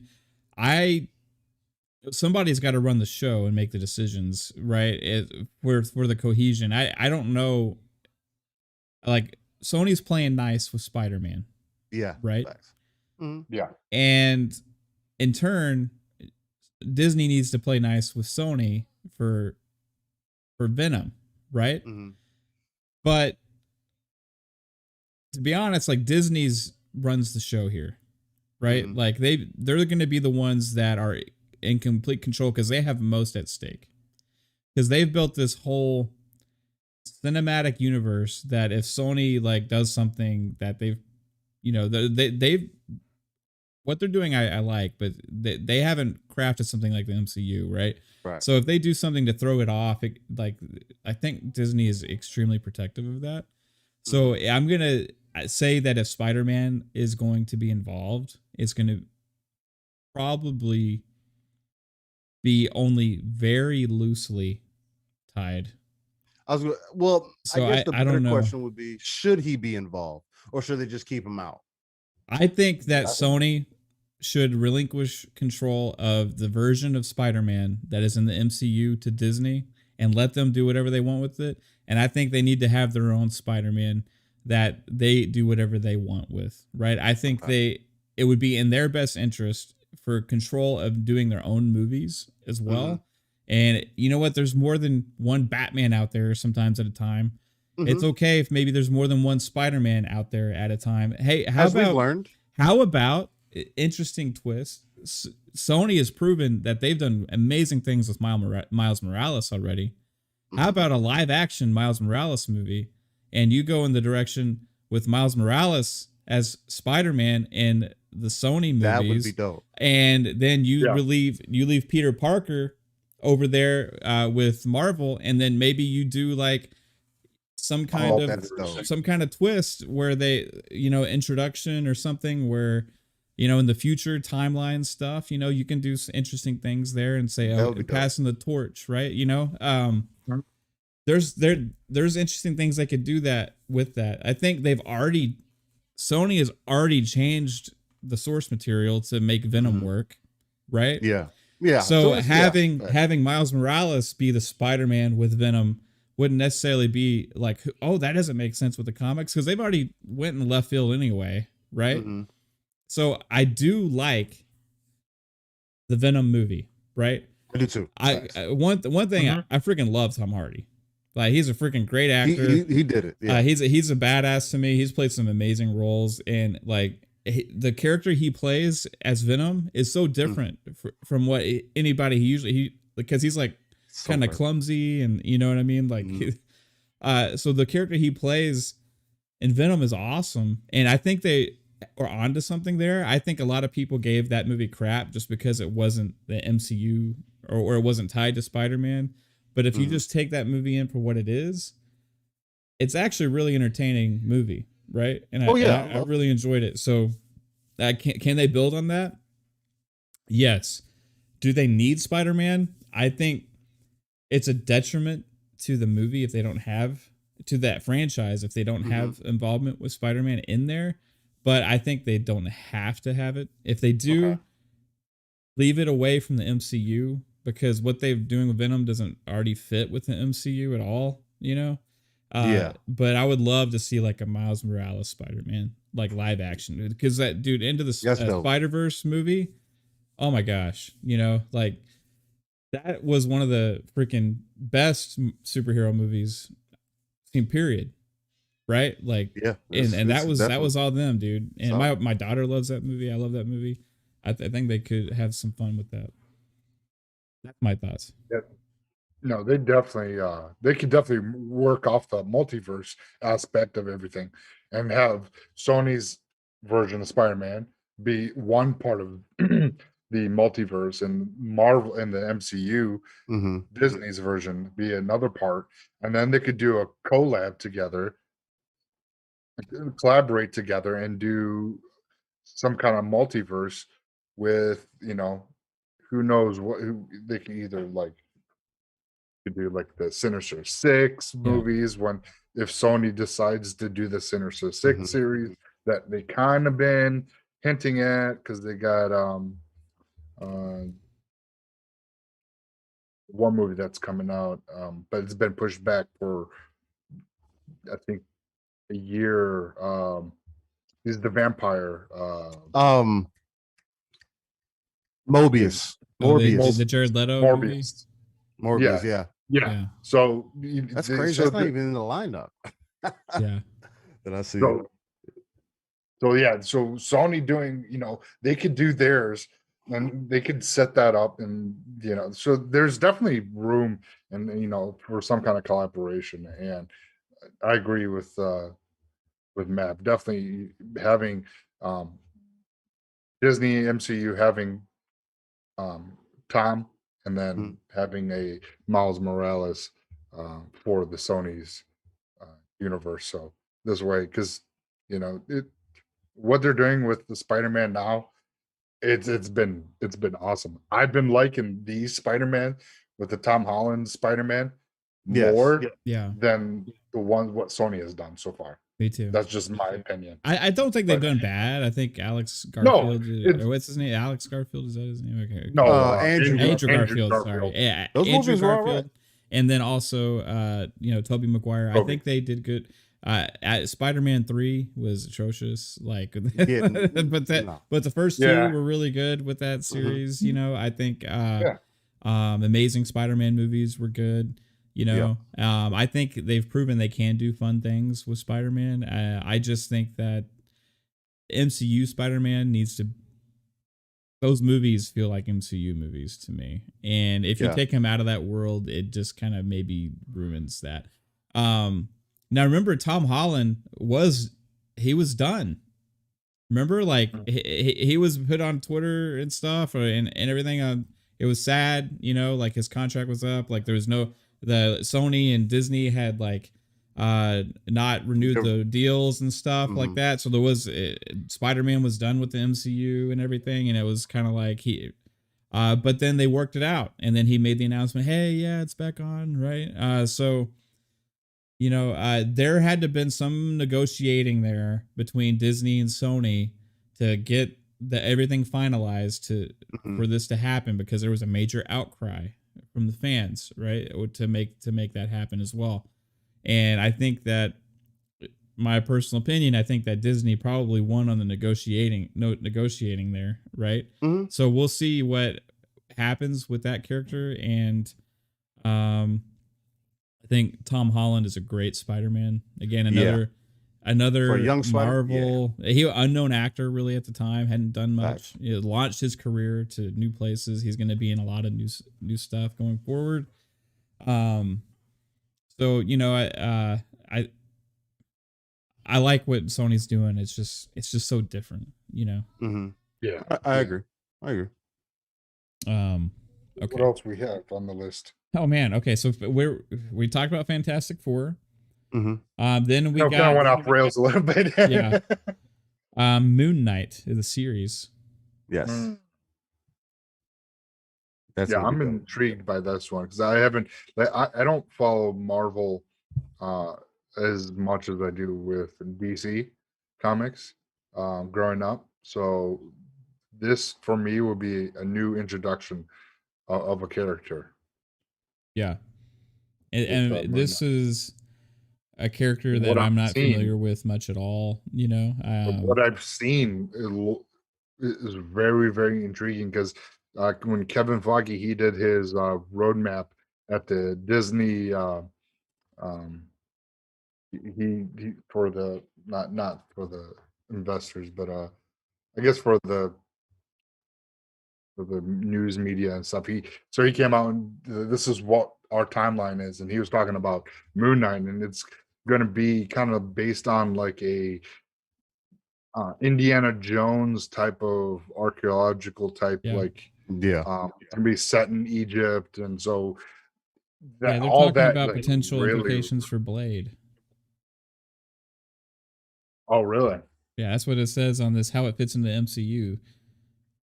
Considering Moon Knight's potentially mystical origins and associations with characters like Werewolf by Night, it is possible his series may have some implications for Blade. Yeah. Provided they He are does produced have- around the same time. He does have multiple personalities, and each personality that comes out is a whole different character. At least that's what that's what Kevin Feige was saying. So watching what he was his roadmap, it really, really got me excited, and I read up a little bit more of Moon Knight, and the character looks so badass. So then there's also I guess Ethan Hawke has signed on to be the villain Okay. wow. Moon Knight. Okay. So That should be dope. that's pretty cool. All right, so then there's Secret Invasion series to be Mhm. announced. And these series, they could be before 2023 for all I know, because it just says date to be announced. So we just don't have a date for Moon Knight. We don't have a date for Secret Invasion. I don't think they've alluded to when they're coming out at all. So I think it's going to be kind of whatever fits the timelines, right?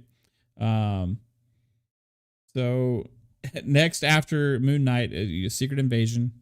So like I said, these could be out of order right now. You know, it just says not to be announced.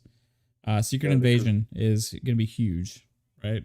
Yeah, that has Nick That's- Fury and Talos Mm-hmm. dealing with trying to find the scrolls, and I guess like there's so many people that are scrolls in higher places that they have to find who they are. Because there's the scrolls that we saw from Captain Marvel, and then there could be another faction of scrolls that are not good, that could be evil, that are infiltrated, Earth, and they got to figure out who they are and what the plan is. So yeah, it's definitely a great series that they have here. So then there's Ironheart. It's just getting crazy. Another series, right? Ironheart is going to be an extension of Iron Man. Mhm. I guess about a robotics genius who builds a suit of armor more advanced than anything Tony Stark devised in his lifetime. She'll probably need it, as Tony left behind plenty of enemies who want control of his style of tech. Yep. And it says both Ironheart and Secret Invasion will tie back into an upcoming MCU feature film. Oh. Okay. All right. So then you got Armor Wars, another Iron Man tie-in series. Don Cheadle. Yep, there you go. Finally getting his time in the sun, man. We have not seen Facts. enough of War Machine. Facts. You know, I love like Rogue Machine. where has he been actually action on the screen? Very rarely, very little, very rare. right? And when do we have seen him in action on the screen? He's getting hurt. Yeah, that's a fact. He's So, getting messed up, man. let's It's not see good. War Machine. Let's see the badassness of War Machine, where this one says Tony Stark's worst fears come to life as bad actors. And when it says actors, it means people taking bad actions. It doesn't mean actors. Bad actors get a hold of some Iron Man tech. Only Colonel James Rhodes, aka War Machine, will be in a position to stop them. That sounds awesome. Then we got the Guardians of the Galaxy holiday special. I have no idea what to make of that. Then we got I Am It's Groot. live action. Is it? It's actually live action. Oh. It's gonna be it's What gonna is be it live. live or is it live? Live? No, live on air. Like, so there's gonna be either like some kind of like holiday like interaction, like you can like message them while they're on the air. But yeah, it's live. Okay, that's gonna be cool. But how are they gonna do that That's- with like Rocket Raccoon and Groot and stuff? You know, like CGI him in. I don't know. yeah, that'd be Yeah. interesting if see if they can pull that off. somehow. Robotics, animatronics. Yeah. How's it going? Got back from dead. HTK, aka Peter. We got Mike, original Next Level Gaming. Hey. Stinger. Hey guys, thanks for showing up here. Hope you guys had an amazing show over at Original Next Level Gaming Podcast. Everybody out there, please check out Original Next Level Gaming Podcast if you have not already. One of the best gaming podcasts around. You will feel like you're at home on that show. So hang out with those guys in the chat. And all right, let's see. After Guardians of the Galaxy Holiday Special, I Am Groot. Okay, this one should be interesting. It should be funny. Should be heartfelt. Groot's had some of the most like funny, also heartwarming moments. Like remember at the end of Guardians of the Galaxy when he just covers up everybody and it's like, hey, there was sadness there. You know, you're like, no, not Groot, right? What a job they've done with a character that is a tree. Yeah, no, it's a fact. All he Like- says is Groot. I am Groot. Yeah. That's- Right. I That's mean, it. sold it. 100%. How do you pull that off? You know, make people actually feel, you know, things for a freaking walking, talking tree. You know? Yeah. Um, And then he says, "We are Groot" at the end. Yeah. And you're like, yeah, you're like, yeah, no. Not He pulls on Groot. heartstrings and everything. It's crazy. Yeah. yeah. And It's he just insane. changed one word in what he says. And you're like, And it's water freaking works Vin it down. Diesel. And There you go. And if you see the like just like- recordings, you know, when he's actually doing the voice acting and stuff, he's actually putting effort into like all the different like emotions of I am Groot and stuff. It's pretty freaking cool, man. Yeah, it's dope. I like it. Then we got Ryan Coogler's Wakanda set television series. Okay. Wakanda, so some kind of series set in Wakanda. That's all it says. Okay, so just back through a little rundown. Okay, we got Black Widow. These are the movies: Black Widow, Shang-Chi, Eternals, Spider-Man: No Way Home, Doctor Strange in the Multiverse of Madness, Thor: Love and Thunder, Black Panther 2, Untitled Marvel Movie 1, and then they said their guess was Deadpool 3. Captain Marvel 2. Mm-hmm. Then Untitled Marvel Movie 2, which they said their guess was Ant-Man and the Wasp, Quantumania. Because these movies have been announced, just not set on the exact release schedule yet. So then there's Untitled Marvel Movie 3. This is our guess is Guardians of the Galaxy 3. Then there was Untitled Marvel Movie 4. Our guess was Blade. Untitled Marvel Movie 5. So their guess was Fantastic Four. Okay, so that's the slate. Mm-hmm. Like as it's pretty much we think is going to happen, right? What I think is going to happen according to this article, which I think is pretty spot on. So that's the movies, and you got all those other series. I mean, that's a lot that we talked about. Now the crazy thing to think about is there's way more that they've even alluded to and mentioned, because we didn't even mention the mutants, which was just recently revealed that that's the name of a movie, right? We didn't mention any of these other things that are going on far beyond this. We don't know what the finale movies are going to be. Right. Those are going to be those are unannounced right now, right? Like, what is it? What's the next Avengers movie or the next Endgame, the next Infinity War, right? Like, what is that going to be? Because if I'm looking through this list, I don't see that here. No, and they don't have a movie called Secret War, so Well, it's like they have mentioned but not really announced yet to the public. yeah. They have mentioned movies like Nova, Yeah, Secret Warriors, Ghost Rider, The Illuminati, Nomad, Young Avengers, and then there was one more that they said that is like under wraps. So that could be like the next X-Men movie or something along those lines. So like right behind me, my poster, hold on. Yeah. My screenshot. This is the whole Secret Invasion timeline that they are hinting at that is going to be dropped. This could be phase 6. That's what's behind me. So what it's going to come, I hope it is, because I'm just looking at that and it looks fucking epic. Yeah, Saying, dude, like the names of those movies already have me hyped, and I don't even know if they're real. You know what I mean? So Fantastic Four, I know is, because we already saw, they've already alluded to that, right? But yeah, it's pretty crazy, guys. I mean, we are in store for a heck of a next 2 years if you're into superhero movies, Marvel, and all that kind of stuff. Because again, like this isn't even involving any of the Sony stuff. This isn't even nothing with DC, right? Which is also going to have lots of cool stuff. I mean, just 4 movies this year, right? We still in Falcon and the Winter Soldier, and we still got Loki to go, which saw the trailer on the show. So, hey, it's looking bright. Yeah, Very for bright. sure. Yeah, I'm excited.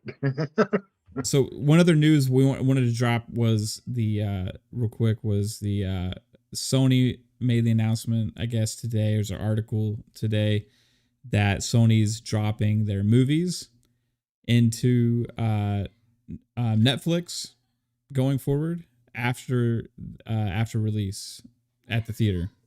So is it Sony movies or is it just Spider-Man? I think it's Sony movies. Sony Films. Okay. Sony Films. Okay. So I don't know, and 3-Bit sent this to me in DM today, saying, "Hey, you should talk about this." And I agree because it's pretty cool. It's another thing with like the streaming services like HBO Max and stuff. But what I don't know is it going to be like how they normally would like be a long delay after they're at the theater, and then they just would have hit streaming service, and just Netflix is the one that got the rights, or is it going to be soon after the theater, which would be a new thing, right? Like, because just Netflix having exclusivity on the Sony movies for their streaming service is pretty like cool for Netflix. But for me, like it doesn't they would have been somewhere, right? Whether it's Netflix or somewhere else. So it doesn't necessarily benefit me in any kind of way. But if I know that they're coming earlier to Netflix and I don't have to wait as long, then that becomes pretty freaking cool. Right. They said after theatrical run. Yeah, just I don't know how after is after. Yeah, that's really where everything gets muddy. Yeah, is it a month, 6 months? I mean, look at DVDs. What we have to wait from when the movie ends, usually 4 to 6 months usually. Well, now, it used to be like a darn near a year. You know what I mean? Almost 9 months to a year before it would come out on DVD. I think with this, it's probably going to be more like a 90-day thing. I was seeing some things. Saw the same topic on it. It was something they were talking about on Reddit or whatnot, and you take that with a grain of salt. But they were talking about the same similar kind of thing, and they were throwing out the whole 90-day kind of idea to 3 months, where it comes out in the theater, and then 3 months later, it'll come to the streaming service.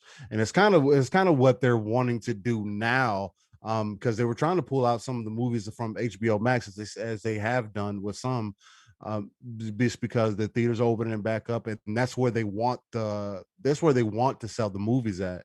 They wanted to initially get it there to get a good bit of the money, but I think it's an amazing thing. It just adds more content for Netflix. I mean, it's cool that they cut it. It was cool that they were able to cut a deal.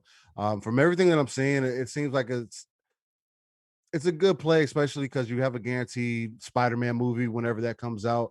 And I know that was one of the number one things that I saw, like for the official, when they officially announced it, it was like, boom, Spider-Man comes out, it's coming, it's going to come soon to Netflix. Which I also found was weird, because it was like I would imagine that Disney would try to get that into their service. Not saying that it might not still be, but it's just it's weird how that kind of plays out. So it just shows you that Sony does have pool, as far as that, a lot of pool, when it comes to the movie rights and whatnot.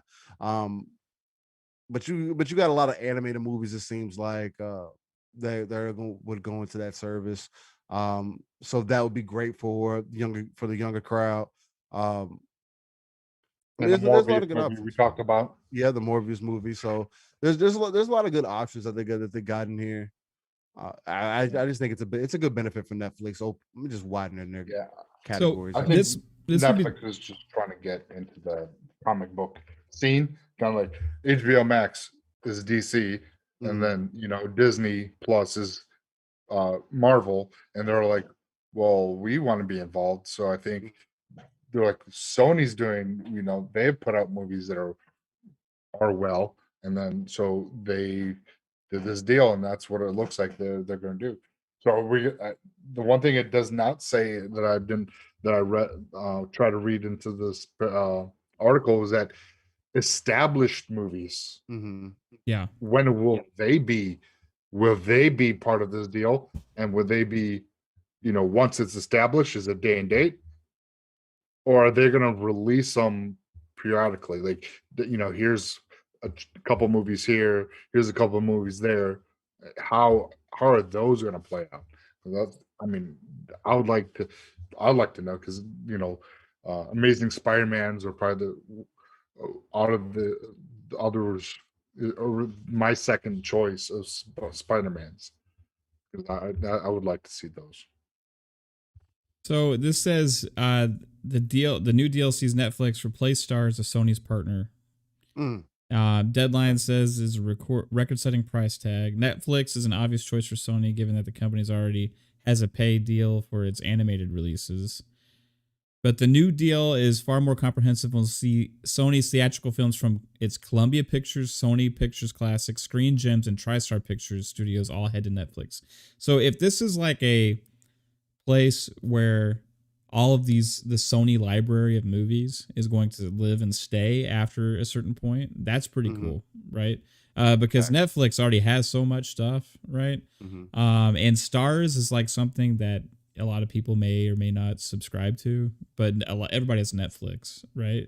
So I think that's probably a better move for Sony, and it means that, hey, there's less movies that I'm gonna necessarily have to buy right away. You can get them when they're cheaper. You know what I mean? If you're willing to wait past that home, it says after theatrical and home video release. So when they would normally hit streaming services and cable TV packages is when we will see these hit, but they will probably stay there for at least a very long time. Right. And also it says that they're going to be bringing back older movies from the studios onto the platform. So this is a huge get for Netflix. There's a lot here. So, but it really doesn't. It doesn't say like when those older movies will, though, right? No, it didn't. It didn't say exactly. Yeah. I guess whenever the deal is finalized, they can start putting those older movies on there. Yeah, that'd be right. good. They probably have a starting date. Maybe they have to wait till their other contract runs out with Stars, right? Something like that. I kind of don't like the fact that, after the DVD sales, when it releases on DVD, then at whatever point, then they're going to go on streaming. It's kind of, like, yeah, that's just the way it's always been, so that's, but it's the thing is it's changing now with Disney Plus and HBO Max. And that's where I think this deal would have been better. Like you're saying, like if they had went that next level, right? And like, that's why I was like asking the question is like, when is it? Because it's not really anything new here. It's just, they're just moving where the Sony movies are located, more or less, is what this is, right? As opposed to, hey, we're going to have like, you're going to get early release, or you're going to get like the movies day one. Could you imagine if they had made some crazy announcement, like Sony movies, like are not going to, you're going to just get to watch on Netflix, like let's say like right away, like, you know what I mean? Day and date. Yeah. I mean, that's what HBO Max is doing right now, Yeah. But I guess this is their way. They're, they want to get their DVD sales and get as much money there. And then whenever that time frame is, when sales start to drop off, then they'll drop them in Netflix. It looks like they want to compete, man. So, well, Sony doesn't have their own streaming service to utilize, so they have to make, deals like this, right? And this is a better deal for them than I think than the Stars deal that they had. So, I think it's cool. I think it's awesome. All right, so I told you guys that we have a copy of Outriders to give away. Thankfully from my main man, Italian Clowns. So, here's how I think I didn't really think about how I was going to do this. So here's how we're going to do it. So everybody in the chat, if you're listening right now and you would like a chance to win Outriders for Xbox, here's what you need to do. Type 1 in the chat now. And if you type 1 in the chat, we'll know you're here and listening, and you can receive potentially the code, and we'll take that list of names and we'll pick one randomly. Is that fair? I think that sounds fair. Yeah, that sounds good. No Pong. You can't get Close. double entries. Close your eyes. Yeah. All right, so we got Back from Dead. Okay, there you go. We got Pong Soul. Dreadful. He just wants them. Sir Khalid. Is that does that count as a one, Dreadpool? Oh, he's a 1, 2, 3. Yeah, I saw one. Okay, it's a Dread. Dreadpool. Okay, and I'm gonna give you guys 5 more seconds. 2, 3, 4. 69. Pixel Slapper. What's up, Pixel Slapper? And we are done with that. Okay. So here we go, guys.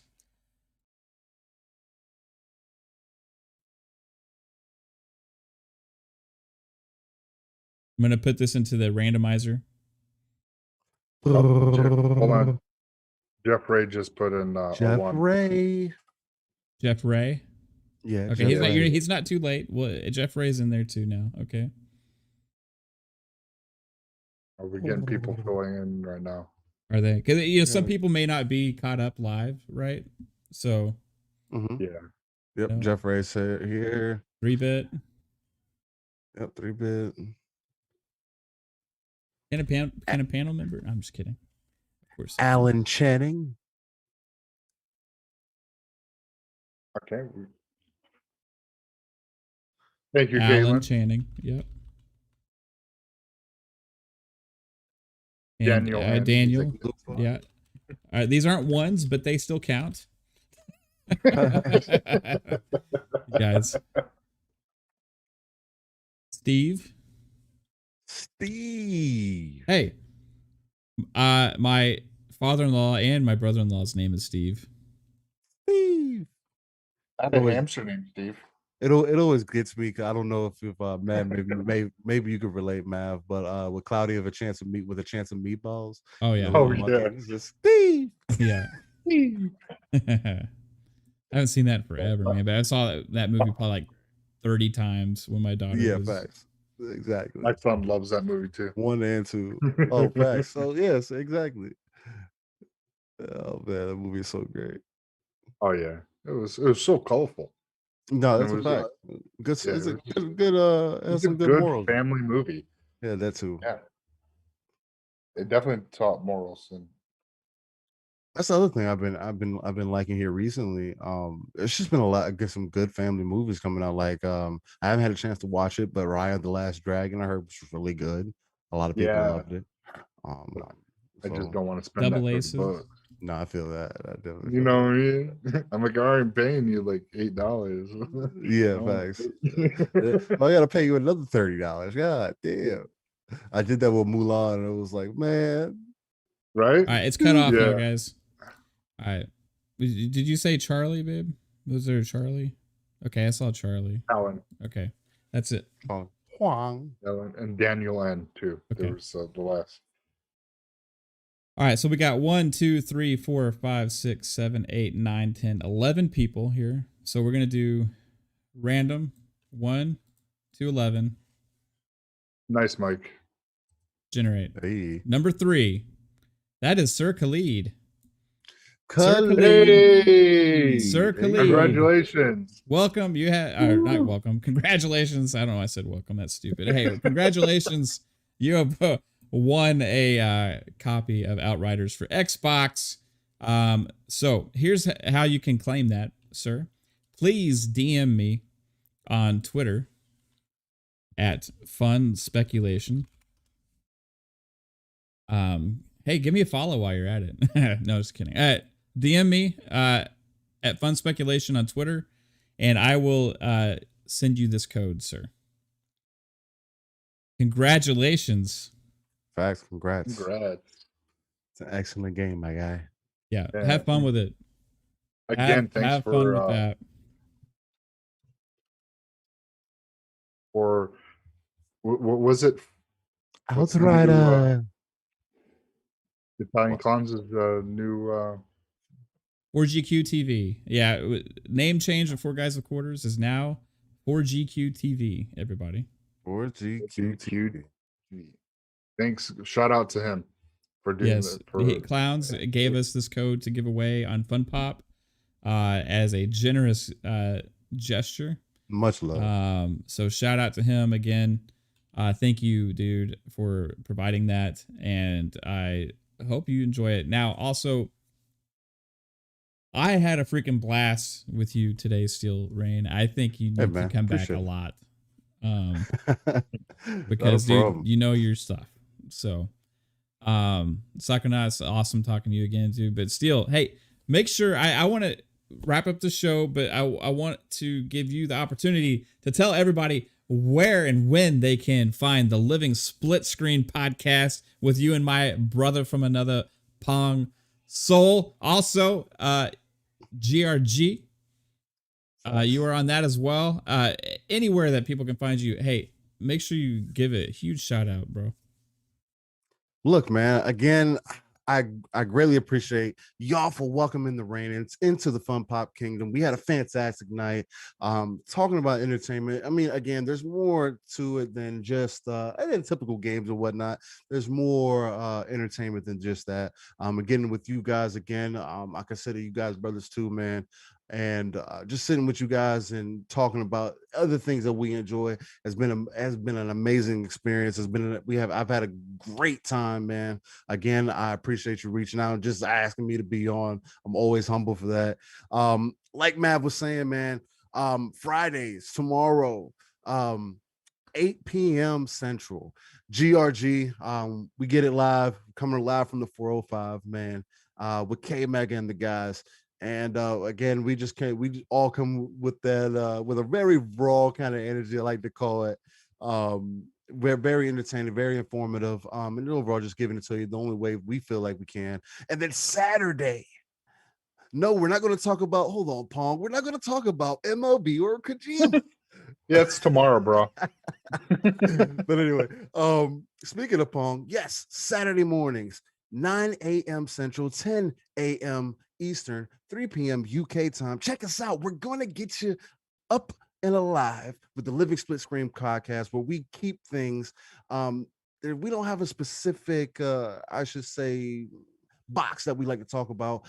We like talked about gaming overall, in its overall spectrum, and making it more about what's important, keeping it about gaming, bringing the energy to the gaming world, because I feel like a lot of that is missing. There's a lot of soul missing from a lot of people within the gaming space, and I feel like people like us have to be able to reinsert that energy, reinsert that soul back into the gaming sphere, as I like to call it, just to expose it to more people and show them that, and show other people, show the masses that it's not just about console war, and it's not about you liking a specific thing or whatever. It's about coming together and finding community. So yeah, man, other than that, you can find me on Twitter, I still reign, everywhere. The T is a 7, and hit me up in the DMs, man. I'm here, I'm available, and that's it, man. Much love for y'all, and appreciate it. Awesome, dude. Also, make sure you go sub to Living Split Screen, guys, because they just started. Right, that started like 2 weeks ago. Already, did y'all hit 100 subs yet? Not. You're yet, on the cusp. I don't think. We're on the cusp. Right there, like right. They're like right there, guys. I mean, if y'all hop over there to Living Split Screen, and if you could put a link in the chat, I think it may have done in the description already. Yes, but it is in the description also. We're at could 99 right now. Put a link in the chat. You, one of you lucky fellas could be subscriber number 100, guys.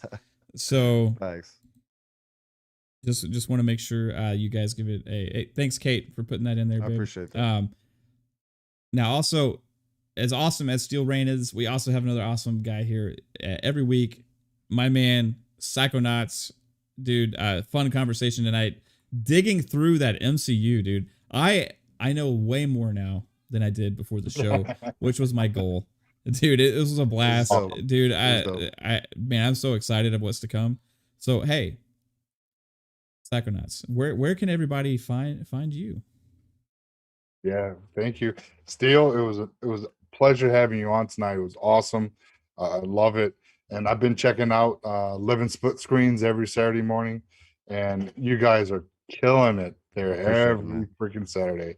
Appreciate it. It's my start of my Saturday morning, so you guys need to go out, check his channel out. It's really good, and you guys are awesome. I So appreciate it, man. For yeah, real. you guys can find me on Twitter and on Xbox Live at Psychonauts8. You can find me every Thursday at 10:30 here on FunPop, and on Fridays at 9 o'clock. You can find me on Xbox Ultimate with Mav, Caitlin, 3-Bit, Pong, Lady. Lady Eva, and Assassins Lupa. Good job. It's hard to remember all the names, man. I know we got so many. We're at 7 people now. You're like the 7 Justice guys. League, man. I know. Magnificent Seven's what I'm calling us right now. The Magnificent Seven, yes, and it's been an awesome ride being on this podcast and Xbox Ultimate. Thank you, Matt, for bringing me on. I'm still humbled. I still, it's just, I'm like, I pinch myself. I'm like, hey, am I, sleeping? I'm like, it's a great experience, and I'm loving every minute of it. Thank you, and that's where you guys can find me. So, where can they find you, Matt? Hey, I'm right here. Hi guys. Hey, Mav. Hey, yeah, you can find me here. Thanks, Psychonauts, dude. You're awesome, man. And you make everything we do better. That's why you're here. So, thank you, guys, tomorrow night, Xbox Ultimate Uh-oh. on the podcast here.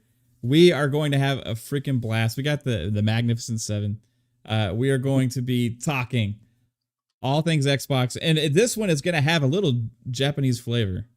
Ooh. Ooh. We're gonna dig deep into Xbox and some of the plans in Japan. Also, some games that are coming that nobody's really talking about that I think deserve some more hype.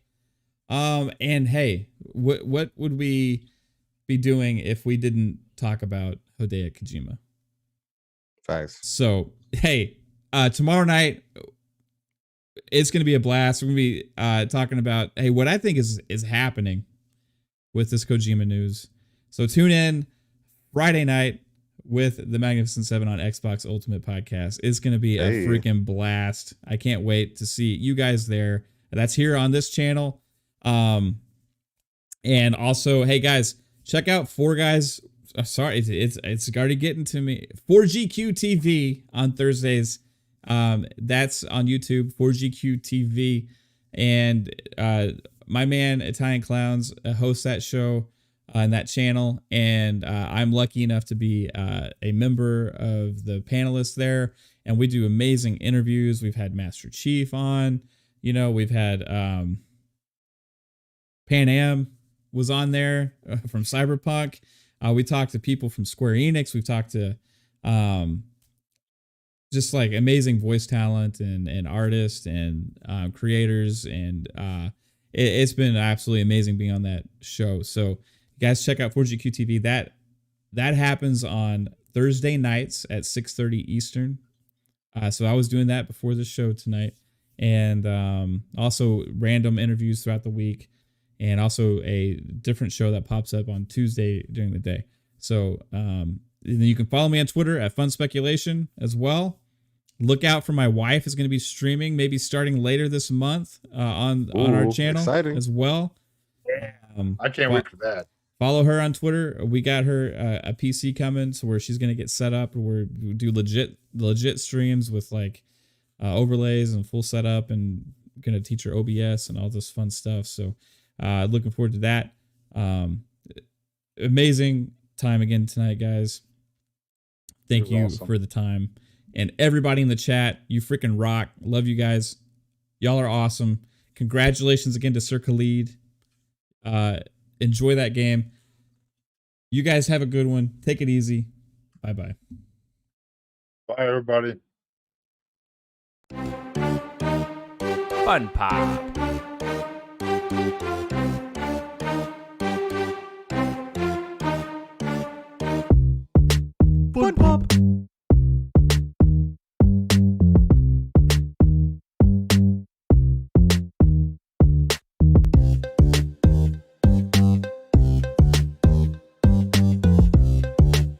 FunPop.